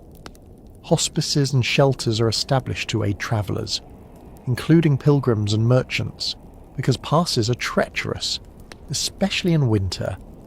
These institutions, often connected to religious orders, provide refuge, guidance, and sometimes rescue efforts for those caught in storms.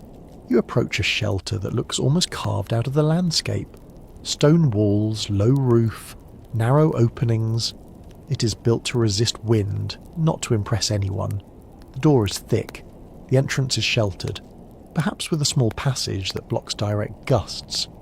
You push inside and the smell hits you: damp stone, smoke, bodies, and something animal. Because animals and humans often share the same survival logic here. The inside is dim, firelight flickers against stone. The warmth is limited, but it exists, and that alone makes it precious. People sit close together, wrapped in layers. Faces are tight with fatigue. There is less chatter than in a lowland inn. Up here, talking feels like wasting breath. You find a place along a wall and lower yourself carefully. The floor is rough. There might be straw, but not much, in these shelters. Supply is not guaranteed. Someone might have carried in a bundle of brush or dried grass. Someone might have dragged in a piece of cloth to lie on.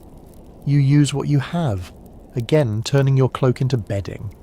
You tuck it under you in layers, because stone floors steal heat like a thief with no conscience. Historians still argue whether the legendary rescues and organised aid on mountain passes are as widespread as later stories suggest, or whether most travellers simply relied on local knowledge, luck, and small shelters like this. Heroic tales grow over time, but the need for refuge is not debated. The past does not care about legends, it cares about exposure. The shelter is full. Not full like the inn in town, full like a boat in rough water. Everyone pressed into the same small space because the outside is a threat. You see travellers with frostbitten cheeks, white patches on noses, swollen fingers.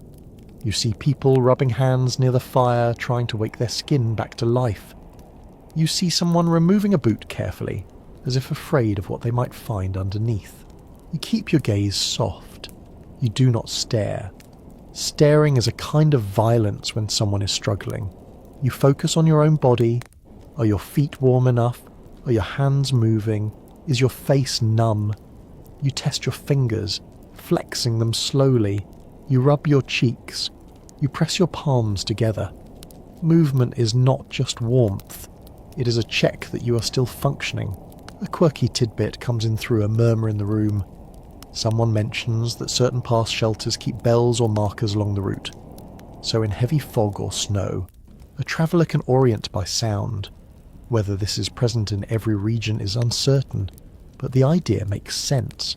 In a whiteout, sound becomes a rope you can follow. You imagine a bell clanging somewhere in the storm, and the thought is both comforting and eerie. Joke number 1. Imagine the world's most stressful bedtime lullaby, a bell in the snow saying, "Keep walking or become scenery." A fire is small. Fuel is scarce at altitude. People guard it with their attention. No one throws in extra wood casually. Someone breaks small pieces, feeds the flame carefully, and watches it as if it is a child. Smoke has fewer places to go in a tight stone shelter. It collects, eyes water, throats scratch. But no one complains much, Ray, because smoke means fire, and fire means a chance. You sit and pull your cloak tight. You feel the cold pressing through the stone even with fire nearby. The wind outside howls, and you can hear it in the cracks, like a voice trying to get in. The shelter creaks. Someone mutters a prayer. Someone else simply closes their eyes and rests their head on their knees. Here. Sleep is different. You do not fully relax. Your mind stays partially awake, not from anxiety alone, but from responsibility. If the fire dies, the room cools quickly. If someone becomes too cold, they may not wake. The group shares a silent awareness of this. People take turns checking the fire. Someone sits up now and then, shifts, looks around.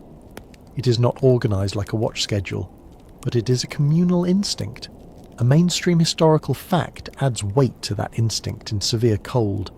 Hypothermia can dull awareness and make people feel sleepy, which is dangerous, and travellers historically use movement, shared warmth, and vigilance to avoid slipping into that false comfort.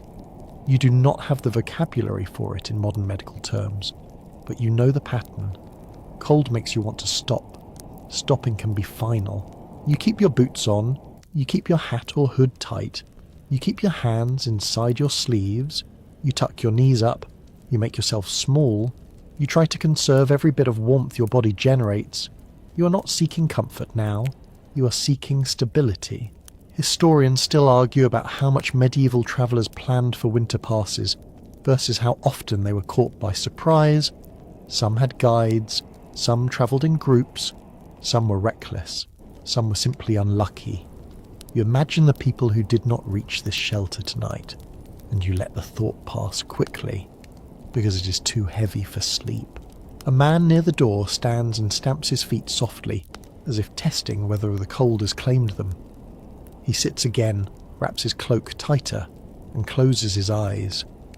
A woman near the fire shifts her position and offers a corner of her blanket to a younger traveller whose lips look pale. There is no speech. The blanket moves. The younger traveller leans in. This is how kindness looks when breath is precious. Joke number 2. Up here, nobody's arguing about who paid for straw. The mountain has already collected the entrance fee in fear. Your own eyes start to droop. You fight it gently, keeping a thin thread of awareness. You listen to the fire. You listen to the wind. You listen to breathing around you. The sounds knit together into a rough lullaby. You allow short naps, then wake, then adjust, then nap again. Your body wants rest. Your mind wants to stay cautious. They compromise. A curious detail catches your attention. Someone has placed a heated stone wrapped in cloth near their feet. It radiates a small, steady warmth. They pass it briefly to another person, then take it back. Heat becomes a shared resource. You consider asking, but you do not want to take from someone who might need it more. Instead, you warm your own hands near the fire when there is a gap, then return them to your chest. Joke number 3. This shelter is basically a medieval group chat, except nobody types. Everyone is cold, and the only emoji is a tired blink. The night continues. The storm outside does what it wants. Inside, the shelter holds. The stone walls resist the wind. The fire persists in a small, stubborn glow. Bodies remain close, sharing warmth, sharing air, sharing the simple purpose of making it through to morning. You finally let your eyes close for longer. You breathe slowly. You feel the cold at the edges of your cloak, but you also feel the faint warmth in your core. You let that core warmth become your focus, like a tiny candle inside you. You keep your mind soft, not drifting into deep helpless sleep, but resting enough to recover. And in that thin, careful rest, you understand how pilgrims sleep in frozen places when everything is full. They sleep by turning themselves into systems, by sharing warmth, by accepting discomfort, and by trusting a shelter's walls more than their own wishes. The mountain does not grant comfort, it grants survival. Tonight, that is enough. You come back down into a world where the cold is still serious but less dramatic, and the first thing you notice is how quickly hunger returns when the danger eases. Your body stops spending all its attention on not freezing and starts demanding calories like an impatient child. The inn's common room smells richer now, thick with stew, bread, and ale, and the smell alone makes your stomach tighten with hope. You sit near a table edge and watch bowls being passed. Food is not just comfort, it is heat. Your body burns it like fuel in a lantern. And in winter travel, that fuel can mean the difference between shivering all night and sleeping in something close to peace. A mainstream historical fact settles into your bowl medieval diets, for travellers often include bread, pottage or stew, cheese and ale. Because these foods are relatively common, calorie-dense for the time, and can be prepared in large quantities for groups, inns and taverns profit by feeding people, and travellers choose what they can afford. You are not eating for pleasure, you're eating for function. The function can taste pretty good when you are tired. You accept a portion of stew. It is thick, maybe with peas, maybe with onions, maybe with bits of meat if this is a good night or a well-supplied place. The heat of it warms your hands through the bowl. You blow on it, then sip carefully, feeling the warmth run down your throat. It is a simple sensation, but your body responds with a relief so strong it almost feels emotional. Then someone offers you ale, and you feel the temptation immediately. Ale is social. Ale is warming in the mouth. Ale makes the room blur in a friendly way. It is also dangerous in a quiet, sneaky manner. Alcohol can make you feel warmer while your body actually loses heat faster at the surface. It is the classic warmth illusion. You watch a man take a deep drink and relax visibly, shoulders dropping, mouth opening into a grin. He looks like he has solved winter with a cup. A few minutes later he is sweating slightly near the hearth. Then he steps away from the fire into cooler air and shivers. The body is not impressed by confidence. It is impressed by steady heat and fuel. Historians still argue about how medieval travellers and communities understood the effects of alcohol on the body. People certainly know that strong drink can make you bold, sleepy, and careless. But the precise relationship between alcohol and heat loss is modern science. Still, practical experience teaches patterns. People know that drinking too much makes you sloppy, and sloppy in winter leads to misery. You decide on a moderate approach. You take a small cup if offered, or you sip slowly. You pair it with food. You do not let it replace water entirely. You also do not drink on an empty stomach, because that is an excellent way to feel brave and then feel sick, which is the kind of bravery nobody respects. Joke number 1, ale is the medieval version of saying I'm fine while clearly not being fine, and your body keeps receipts. You focus on warmth that is honest. Stew, bread, a bit of fat if you can get it. Fat is slow-burning fuel, and travellers learn to value it, even if the taste is plain. You tear bread and dip it into the broth, letting it soak. You chew slowly, because chewing is comforting and because you want your body to have time to use what you're giving it. The room's energy shifts as people eat. Voices soften, faces relax. The sharp edges of winter anxiety dull a bit. Food is a pacifier for adults. A dog circles, hoping for scraps. Someone tosses a crust, and the dog catches it with the seriousness of a professional. A quirky tidbit slips in with the talk at the table. Someone claims that certain spices, like pepper or ginger if you can afford them, warm the blood and help you sleep in cold weather. Spices are expensive, and their warming reputation is partly tied to how they make your mouth feel. The heat in the mouth gets translated into heat in the imagination. Whether it truly warms your body significantly is another matter, but belief is powerful. If you eat something spicy and feel a flush, you feel safer. You glance at a man who seems to have a small pouch of something fragrant. He sprinkles a pinch into his cup and smiles like he has cracked a code. Maybe it is spice. Maybe it is herb. Maybe it is just show. Either way, the smile is real. And sometimes that matters as much as the chemistry. You notice another winter trick. A traveller requests warm ale or warmed wine if the inn has it, and the server brings a cup that steams slightly. The warmth feels immediate, and it does help the throat and the belly feel less cold. But you also sense the risk. Warm drinks can make you drowsy. Drowsy is good if you're in a safe spot. Drowsy is bad if you're on a bench where someone can take your place the moment you slump. So you plan, you eat first, you drink second, You settle your sleeping arrangement third. You do not reverse that order, because reversing it creates chaos. A mainstream historical fact fits the planning medieval inns often function as eating and drinking houses first, with lodging as an additional service, and the common room serves multiple roles: dining, socialising and sleeping. That means you cannot separate your meal from your bed. The same space, the same benches, the same floor will be used for both. You're essentially eating in your bedroom, which is charming in a modern way until you realise your bedroom is also everybody else's. Joke number 2, the inn is basically an open-plan studio apartment, except the studio is full of strangers and the decor is straw. As the evening continues, you see people using food and drink as strategy. A group of travellers buys a larger pitcher and shares it, not only for enjoyment but to build a small alliance. Friends defend each other's spots, friends watch each other's bags, a lone traveller drinks too much, and their sleep becomes less controlled. Head lolling, hands slack. Others glance at them with a mix of pity and calculation. You keep your own mind steady. You finish your meal. You wipe your hands on a cloth.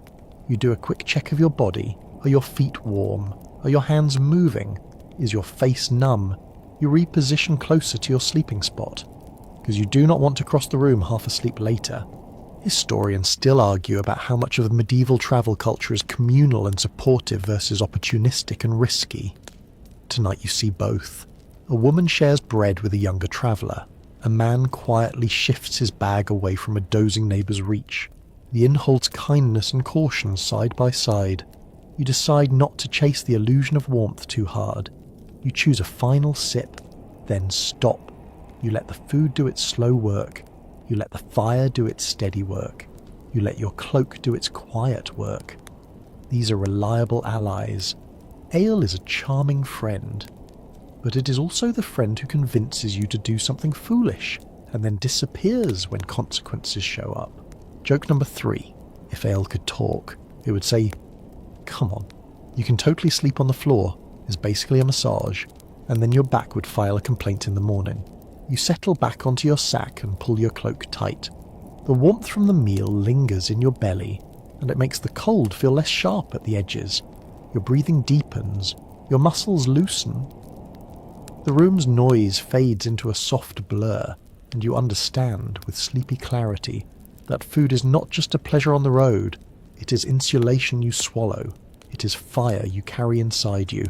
Your eyelids grow heavy, the hearth crackles, someone murmurs a prayer, someone laughs softly.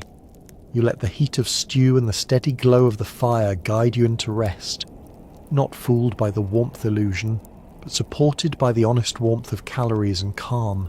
You wake to a sound that is not quite snoring and not quite wind. It is a slow, heavy exhale, a wet puff, followed by a shuffle of hooves. For a moment your sleepy brain tries to make it poetic, like the inn is breathing. Then you remember the truth. Animals are inside. In winter, warmth is warmth. And people do not always separate their comfort from their livestock.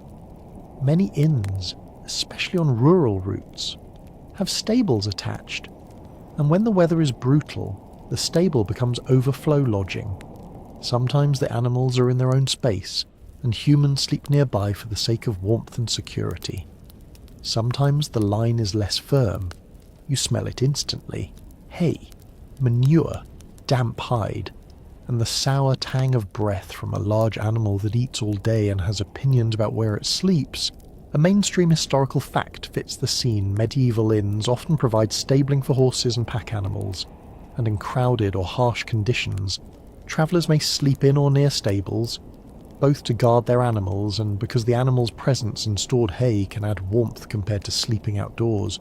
This is not a luxury suite. It is an arrangement born of necessity.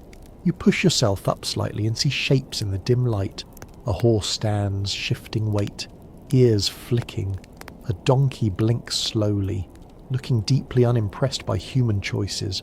A cow or two might be penned in a corner, depending on the place. The stable is alive in a quiet way. It moves, it steams, it makes heat, and that heat rises like a gift you did not request but will accept anyway. The warmth is real. Animals generate steady body heat, and in a cold building that can raise the temperature enough to matter. But the warmth comes with smells that stick to your clothing and your hair. It also comes with noise, chewing, hoof scraping, occasional low sounds that remind you these are not furniture. They are large, living creatures sharing your night. Joke number 1. You wanted a warm bed and got a biological radiator with a tail and a personal aroma that could clear a room. You adjust your position carefully because stable floors are different from common room floors. There is often more straw or hay, which helps insulation, but it is also uneven, damp in spots, and full of hidden surprises. You do not want to roll into a wet patch. You do not want to wake with straw in your mouth. You also do not want to startle an animal by moving too suddenly, because a startled hoof is not something you want near your face. You check your belongings again. If you have a pack animal, you keep it close. Travellers often sleep near their horses not only for warmth, but to prevent theft. A horse is valuable. It is transport and status and investment. Losing it can end a journey. So people stay close, hand resting on a lead rope, ear tuned to movement. Even if you do not own the animal, the stable sleeping crowd tends to be more alert because the stakes feel higher. Historians still argue about how commonly travellers slept among animals versus simply near them, and how much later storytelling exaggerates the grimness for a dramatic effect. But you can smell enough to know it happens, and you can see enough to know that when space is tight and cold is sharp, people take what shelter offers. A stable hand moves through the space, carrying a lantern. The lantern throws quick shadows across flanks and faces. He checks that the animals are secure, that no one is messing with feed, that no traveller is doing something foolish. He does not speak much. He does not need to. His presence is authority, and the animals respond to him with calm recognition. You notice how people arrange themselves in the stable. They do not sleep in the centre aisle. They sleep along walls, near hay bales, in corners where they will not be stepped on. Some use bales as barriers, creating little pockets of space. Some tuck themselves beside a warm animal, not too close to risk a kick, but close enough to feel the radiated heat. Others choose distance, preferring cleaner air even if it is colder. You decide on a compromise, or you position yourself near a haystack, using it as a windbreak and a wall. Hay is surprisingly useful. It insulates. It can be shaped. It gives you a softer surface than bare boards. It also itches, and it attracts insects. But you're already not living a bug-free lifestyle tonight. A quirky tidbit comes to mind as you watch someone warm a stone by a lantern and tuck it into cloth near their feet. In stable settings, warmed stones and hot bricks are sometimes used as simple heat sources, passed around or kept close to the body. Again, practice varies by place. But the idea is universal store heat and keep it near you. You do not have a brick, but you have your own hands and the animal heat around you. The stable air is damp. Breath from animals adds moisture. Wet straw can chill you if you lie directly on it. So you keep your cloak under you, then add straw on top if it is dry, then your body, then another layer of cloak over you. You are building a sandwich again, trying to keep moisture away from skin. You tuck your sleeves over your hands. You keep your hood up. Joke number 2. You're basically assembling a medieval air filtration plan by holding your cloak near your face and pretending that counts as luxury. The smell is the hardest part, not because it is unbearable, but because it is constant. It coats your senses. It makes you aware of every breath. You try breathing through your nose, then through your mouth, then back again. You find that steady. Slow breathing helps you stop reacting to it. The mind adapts. The mind always adapts. Humans can sleep in astonishing places if they believe they must. You hear a soft thud. A horse lies down. The sound is heavier than you expect. The animal settles, exhales, and the air warms slightly. The stable becomes quieter, as if the animals too have moved into a resting phase.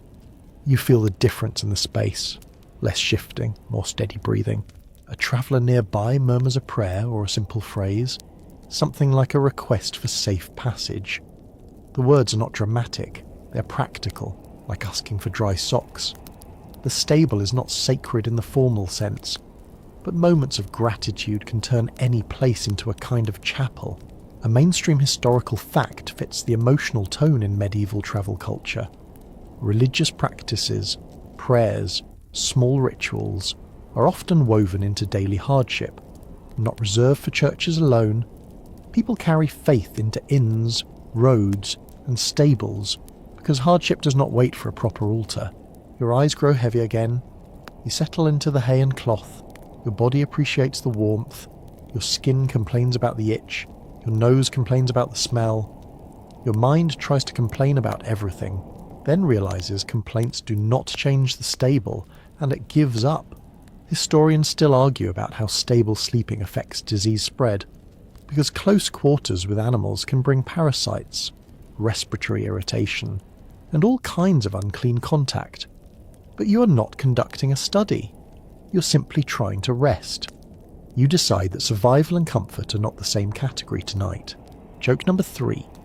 You have officially reached the medieval travel milestone of thinking, this is fine, while lying in hay next to a creature that could accidentally sit on you.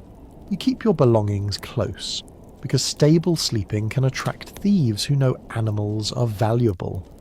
You position your bag under your arm, you keep your staff within reach. You're not tense, but you're not fully relaxed either. It is a balanced alertness, like a cat dozing. The stable grows darker. The lantern has moved away.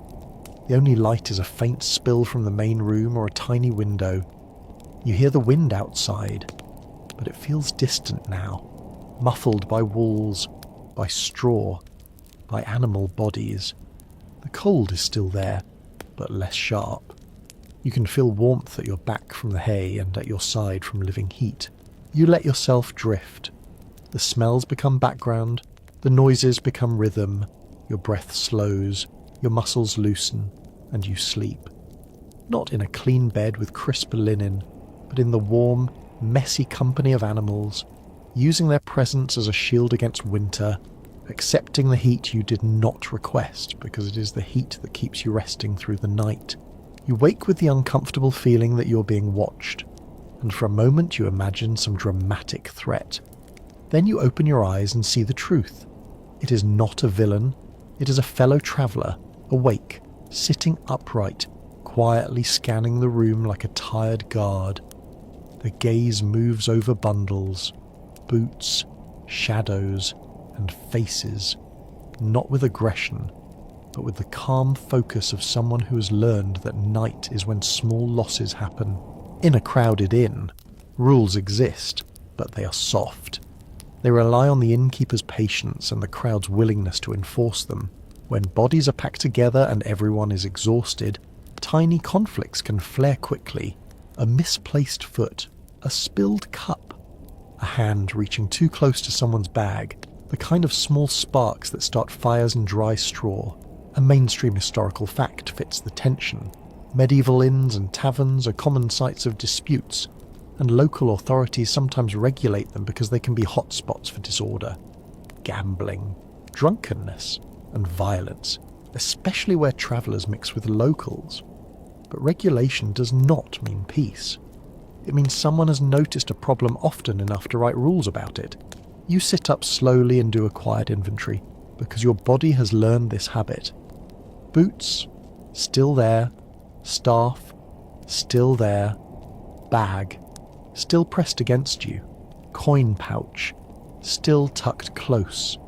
The relief is small but real, like a candle staying lit. You notice how people protect themselves at night. Some sleep with their head against a wall. That prevents anyone from coming up behind them. Some sleep in groups, bodies arranged in a cluster where everyone's bag is in the middle. Some choose to sleep near the innkeeper's area, because thieves avoid the watchful centre. Others choose distance, believing fewer eyes means fewer chances to be targeted. There is no perfect strategy. There is only the one that matches your risk and your instincts. A man near the door is arguing in a low voice with another traveller. The argument seems to be about space. One claims the other stepped on his cloak. The other claims he could not see in the dark. The first man is not really angry about the cloak, he is angry about being disrespected. In a place where you have so little control, respect becomes a precious thing. The voices rise, a bench scrapes, someone stands, the room tenses, you can feel it, like a change in temperature. People who are half asleep open one eye, a dog lifts its head, a horse snorts in the stable area. The inn's nightlife is always ready to become a fight. Then the innkeeper's voice cuts through. Sharp, tired, commanding. He tells them to stop. He threatens to throw them out, which is the worst threat in winter. The two men back down, not because they are suddenly mature, but because the cold outside is a stronger argument than pride. Joke number 1, winter is the best bouncer. It does not care who you are. It just says step outside and think about your choices. You lie back down but keep a thread of attention on the room. This is what many travellers do, even without naming it. They practice a kind of half sleep, a sleep that is ready to snap awake if something changes. You hear a quiet rustle nearby and your eyes open again. It is just someone adjusting their cloak. Still, your heart beats faster for a moment. You breathe slowly until it calms. Historians still argue about how common deliberate night watches are in inns versus the more informal pattern of light sleepers and occasional wakings. But in crowded spaces, someone is always awake, if only because someone always needs to cough, or shift, or relieve themselves, or check their bag. The night becomes self-monitored, not through planning but through constant small disturbances. A traveller near you whispers advice to another. Keep your knife close, tie your pouch into your shirt, sleep with your boots under your knee. The advice is practical and a little grim, but it is offered like a kindness. People share survival tips the way they share bread. It costs little and can matter a lot. You think about the fear of theft, and you also think about the fear of accusation. If something goes missing, suspicion spreads fast. Someone might point at you because you are unfamiliar. Someone might blame you because you look poor. Someone might blame you because you look foreign. The inn can turn into a courtroom with no judge, and that is why many travellers keep their heads down. The best way to avoid being blamed is to avoid being noticed. A quirky tidbit surfaces in the room's gossip. Someone mentions a local custom where the innkeeper marks paid travellers with a token or a chalk sign, so disputes about who belongs can be settled quickly, whether it is truly practiced here or just rumoured. The idea fits the need. When chaos grows, people invent quick systems. You glance at your own cloak, half expecting a chalk mark. You see only soot. Joke number 2, imagine being labelled paid customer like a barrel of ale, except the barrel probably gets treated with more respect. The night deepens, and a new anxiety rises fire. The hearth is both comfort and threat. Straw on the floor, wool cloaks, dry timber beams. It is all waiting for a careless spark. You notice that someone has moved a little too close, cloak brushing near embers. A staff member snaps at them and pushes the cloak back with a stick. The traveller grumbles but obeys. Nobody wants a blaze. In winter, an indoor fire is life. An uncontrolled one is disaster. You drift again, and then you wake to a different kind of sound. A soft scuffle. A hand brushing straw. You open your eyes slightly and see a shadow moving near someone's bundle. The shadow pauses, then retreats. Maybe it is a thief. Maybe it is someone looking for their own boot. In the dark, intent is hard to read. You do not shout. Shouting escalates everything. You shift and let your staff tap the floor once. A subtle noise. The shadow freezes. Then it moves away. Your heart slows. You keep your face calm and let your eyes close again. This is another survival tactic show you're awake without making yourself the centre of attention. A mainstream historical fact lands quietly in that moment in many pre-modern travel settings. Security is communal and informal, relying on awareness, reputation, and the threat of collective response rather than formal policing. People behave because the consequences can be immediate and physical. You do not need a uniformed guard when a room full of tired travellers is ready to intervene if pushed. Historians still argue how often collective punishment or rough justice appears in inns, because written sources often highlight dramatic incidents rather than ordinary nights. But you can feel the possibility in the air. If someone is caught stealing, the response will be swift. That possibility discourages some theft, though not all. Your body tries to sink into deeper sleep, but the mind keeps doing its quiet calculations. You choose to accept that you will not have perfect rest. You will have enough rest. You will have the rest that comes from being under a roof and not alone on a road. Joke number 3, you are basically sleeping with one eye open, except both eyes are closed and your ears are doing all the work like unpaid interns. Somewhere near the door, someone stands and stretches, then settles again. A dog sighs. The stable animals shift. The inn's sounds blend into a low, constant layer, and within that layer you find a small pocket of calm. You adjust your cloak, tighten your bundle close, and let your breathing slow. The fear does not vanish, but it softens at the edges. You're not helpless. You have your small strategies, and you have your boundaries, and you have your awareness. In a night full of strangers, that is the closest thing to security. You let the room's night watch, the accidental collective vigilance, hold you gently, and you drift into sleep again, knowing that rest in a medieval inn is not given freely. It is earned through caution, through quiet choices, and through the simple willingness to adapt to a world where the dark is crowded and the floor is never entirely yours. You slip into a lighter kind of sleep now, the kind where dreams do not feel like a separate world but like soft distortions of the room around you. The fire crackles, and in your half-dreaming mind it becomes the sound of waves. Someone coughs, and it turns into a distant bell. A door creaks, and your brain decides it is a church hinge opening somewhere far away. Your body stays on straw and sack and cloth, but your mind drifts, because drifting is how it escapes discomfort. You're not fully asleep. You're in that middle space where thoughts wander without your permission. You feel your own breath, steady and slow, and you feel the warmth in your belly from food and the cooler air on your cheeks. Your eyelids flutter. Your hands are tucked in. Your knees are drawn in. You have made yourself small and safe. A mainstream historical fact sits gently in this half-sleep prayer, and devotional habits are woven into medieval daily life. And pilgrims often use simple prayers, repeated phrases, or the counting of beads to calm the mind, pass time, and frame hardship as meaningful. You do not need a formal service to pray. You can pray on a road, on a floor, in a stable, in the dark, in the smoke. So you do, not loudly, not performatively, just quietly, like breathing. You repeat a familiar line. You picture a shrine or a saint's image. You imagine warmth as a blessing rather than a lucky draft pattern around a hearth. It is a mental trick, but it is also a comfort. You let your tiredness be part of the offering. You hear someone nearby murmuring too. Their voice is low and rhythmic. It might be prayer. It might be a memory. It might be counting. Because counting is another way people calm themselves. You do not need to know. The sound itself is soothing, a human metronome in a noisy room.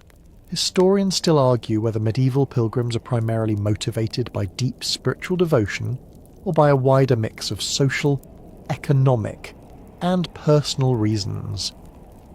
But whatever the motivation, the practices of the road often include these small rituals. They help the traveller feel oriented. When the world is cold and crowded, ritual provides a tiny sense of control. Your dream shifts. You imagine a clean bed, absurdly clean, like something made for a saint or a king. You sink into it and feel warmth cover you perfectly. Then the dream twists, and the bed becomes a pile of straw again, and you laugh softly in your sleep because your mind is not subtle. Joke number 1.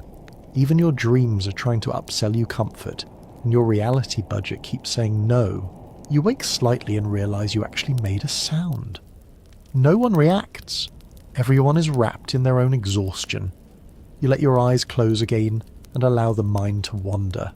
You start thinking about the road in a strange, slow way, not with sharp anxiety, but with a soft curiosity. You picture footprints in snow.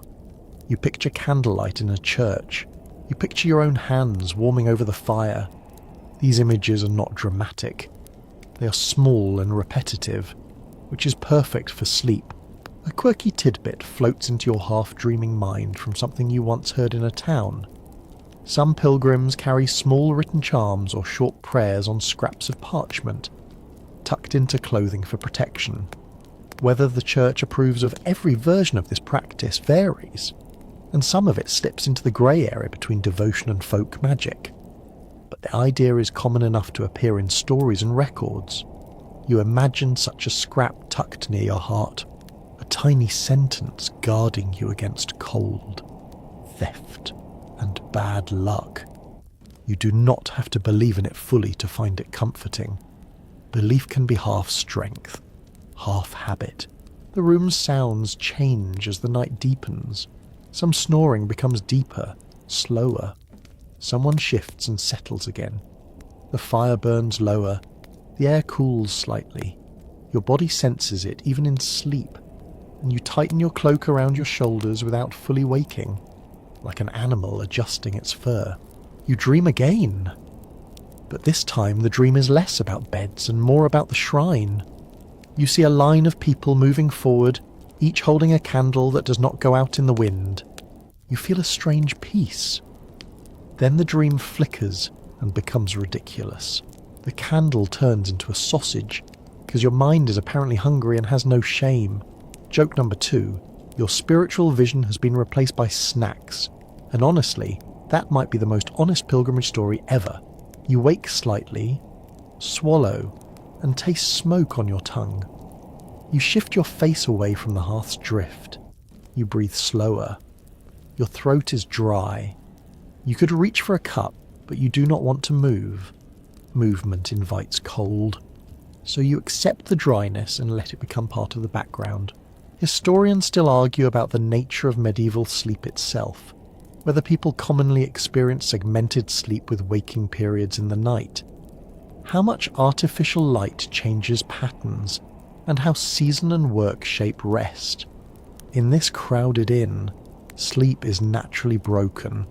You drift, wake, adjust, drift again. It feels normal in a way, as if your body is built for it. You notice that waking in the night is not always unpleasant. There is a quiet beauty in it. Firelight still glows, shadows are soft, faces in sleep look calmer. Even the most suspicious traveller looks harmless when snoring. The room is a temporary village, gathered around warmth, sharing air and time. You think about the meaning of that. You're surrounded by strangers, yet you're not alone. You're all here because winter is strong and roofs matter. You feel a faint sense of companionship, not friendship, but shared circumstance. It is enough to make you softer.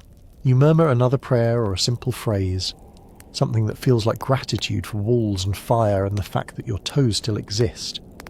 Your mind relaxes around it. The words become a lullaby. A small movement near you catches your attention. Someone is awake, sitting with their knees up, staring into the fire. Their faces lit by orange flicker. They look thoughtful, or maybe they're just trying to warm their hands. They glance around briefly, then lower their head as if embarrassed to be seen awake. You understand. Being awake can feel like vulnerability. Sleep is a form of hiding. Joke number 3. You're all pretending to be asleep like children in a shared bedroom, because the moment you look awake, someone might ask you to move or share something. You drift again. Your dreams become softer, less clear. They turn into feelings rather than images. Warmth, movement, the sense of a path, the distant idea of a destination that matters. Your body relaxes as much as it can on straw and sack, and your mind takes the rest it can get. Your breathing deepens, the room fades, the sounds become distant. You float in that calm space where the night feels long but not threatening, and you allow yourself to be carried by it, wrapped in cloth and fatigue and the quiet comfort of routine prayers as winter continues outside, and the inn holds you in its imperfect shelter. Morning arrives without kindness. It does not glide in softly like a story. It arrives like a stiff joint. Your eyes open, and the first thing you feel is your body's protest. Your back aches. Your neck is tight. Your hips feel like they have been wedged into the shape of the floor. Your fingers are slightly numb, and when you flex them, the joints complain like old hinges. You sit up slowly because sudden movement makes everything worse. The room is dim but changing. Firelight has faded to embers. The air is colder again, and the smell of smoke and bodies is thicker because it has had all night to settle into everything. A few people are already awake, moving quietly, gathering belongings with the practiced motions of travellers who have done this too many times. A mainstream historical fact settles into your stiff limbs. Early rising is common for medieval travellers, especially in winter, because daylight is short and roads are slow, and inns need rooms cleared for daily business. People tend to leave at dawn or shortly after to maximise travel time and avoid being caught on the road after dark. Morning's not a time for lounging, it is a time for getting moving. You look down at your bedding situation. The sack is crumpled. Straw clings to your cloak and trousers. You brush at it, and it sticks anyway. You remove a few pieces and accept that some will travel with you. You check your boots. You feel relief again when you find them, then dread when you realise you have to put them on while your feet are still cold. You reach for your boots and slip them on carefully. If your socks are damp, you grimace. Damp socks are a personal insult from the universe. You lace up slowly, because stiff fingers are not interested in fine motor skills. You stand, and your legs wobble for a moment, then hold. You test your weight on each foot. Pain flares, then settles into a steady ache. Your body is awake now, whether it wanted to be or not. Joke number 1. You rise like a medieval scarecrow being assembled by someone who has never seen a human bend before. The inn comes alive with morning routines. Someone stirs the ashes and adds new wood, trying to coax fire back to full strength. A pot is set near the heat. Water warms. The scent of thin morning pottage drifts out, and your stomach responds like it has been waiting for a signal. People cough. People clear their throats. People rub their faces. Everyone looks slightly older than they did last night, which is what winter does. You check your bag again. You check your coin. You check your small items. This habit is so ingrained now that you do it without emotion. Inventory is comfort. You find what you need, and you feel steadier. You tuck everything back into place, straps adjusted, knots tightened. Historians still argue about how much medieval inns and lodging places operate with standardised pricing versus flexible bargaining that depends on the traveller, the season, and the local economy. You can see the flexibility now. A man argues about the cost of straw. Another pays without complaint. A group of pilgrims pools coins to cover breakfast. The innkeeper watches, collecting what is owed, giving little in return except the privilege of having been indoors. You approach the innkeeper to settle accounts if you have not already. You keep it simple. You do not want a dispute. You hand over coin. The innkeeper counts quickly, not looking at you much. The transaction is brisk. There is no heartfelt farewell. Inns do not run on sentiment, they run on survival, like everything else. If you are in a religious guest house instead, the morning feels different. There might be a bell, there might be a brief prayer, there might be a simple meal offered with quiet efficiency, but wherever you have slept, the shape of morning is the same. Gather, dress, eat if possible, leave.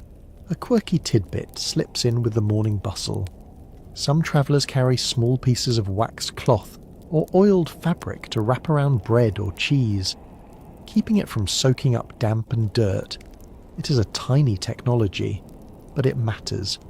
Your food supply is part of your warmth plan. You consider your own provisions. You wrap what you have as best you can. You do not want to spend today hungry. You step toward the door and feel the draft hit your face. Cold air slides in like a reminder that the outside world is still there, still sharp, still uncaring. You pull your hood up, you tighten your cloak, you take one more look around, not with nostalgia, but with a traveller's practical glance. You notice how quickly the room resets. Sleeping spaces become walking spaces again. Straw is kicked aside, benches are cleared. The inn shifts identity with the light. Joke number 2. The common room has the magical ability to be a dining hall, a bedroom and a battlefield, sometimes all within the same 10 minutes. You step outside. The morning light is pale and the road looks harder in it. Frost clings to the ground. Your breath appears again. The cold bites. But you are fed. You're rested enough. And you are moving. Movement is warmth. Your feet find the rhythm, step, tap, breath, and your body gradually loosens as the blood flows. You carry the night with you, not as a story you tell, but as a set of lessons your muscles now understand. How to build bedding from cloth and straw, how to position near heat without choking on smoke, how to keep valuables safe by sleeping with them, how to accept that privacy is a luxury and survival is communal. Historians still argue whether the hardships of travel deepen devotion or simply reflect the limitations of medieval infrastructure and economy. But you can feel the effect in yourself. Hardship sharpens attention. It makes small comforts feel enormous. It makes you grateful for a roof, for a bowl of stew, for the fact that your toes still respond when you wiggle them. You keep walking. The day is not easy, but it is yours. Your thoughts feel clearer in the cold air than they did in the smoky room.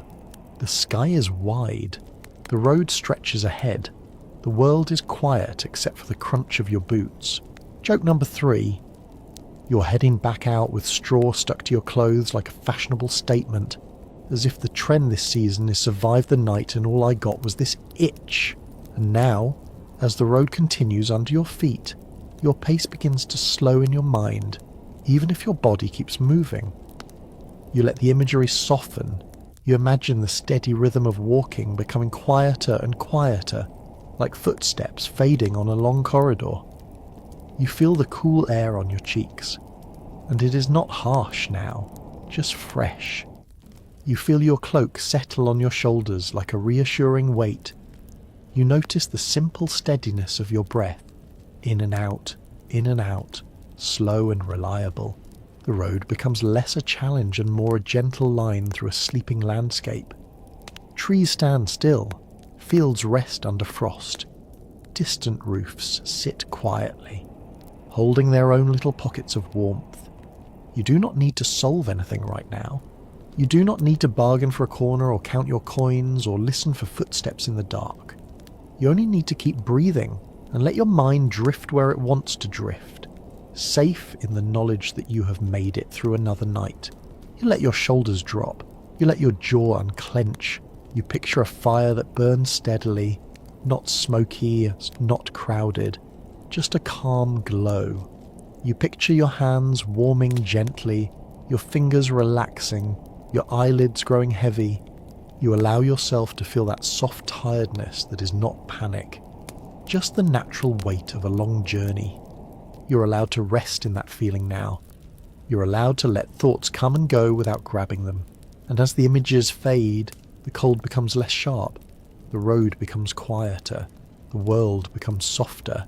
You breathe slowly, and you let the warmth you carried inside, from food, from shelter, from stubbornness, spread through you like a slow, comforting tide. Your mind grows still. Your body feels safe. The scene dims gently, like a lantern turned down low, until there is only calm, only quiet, only the soft hum of rest.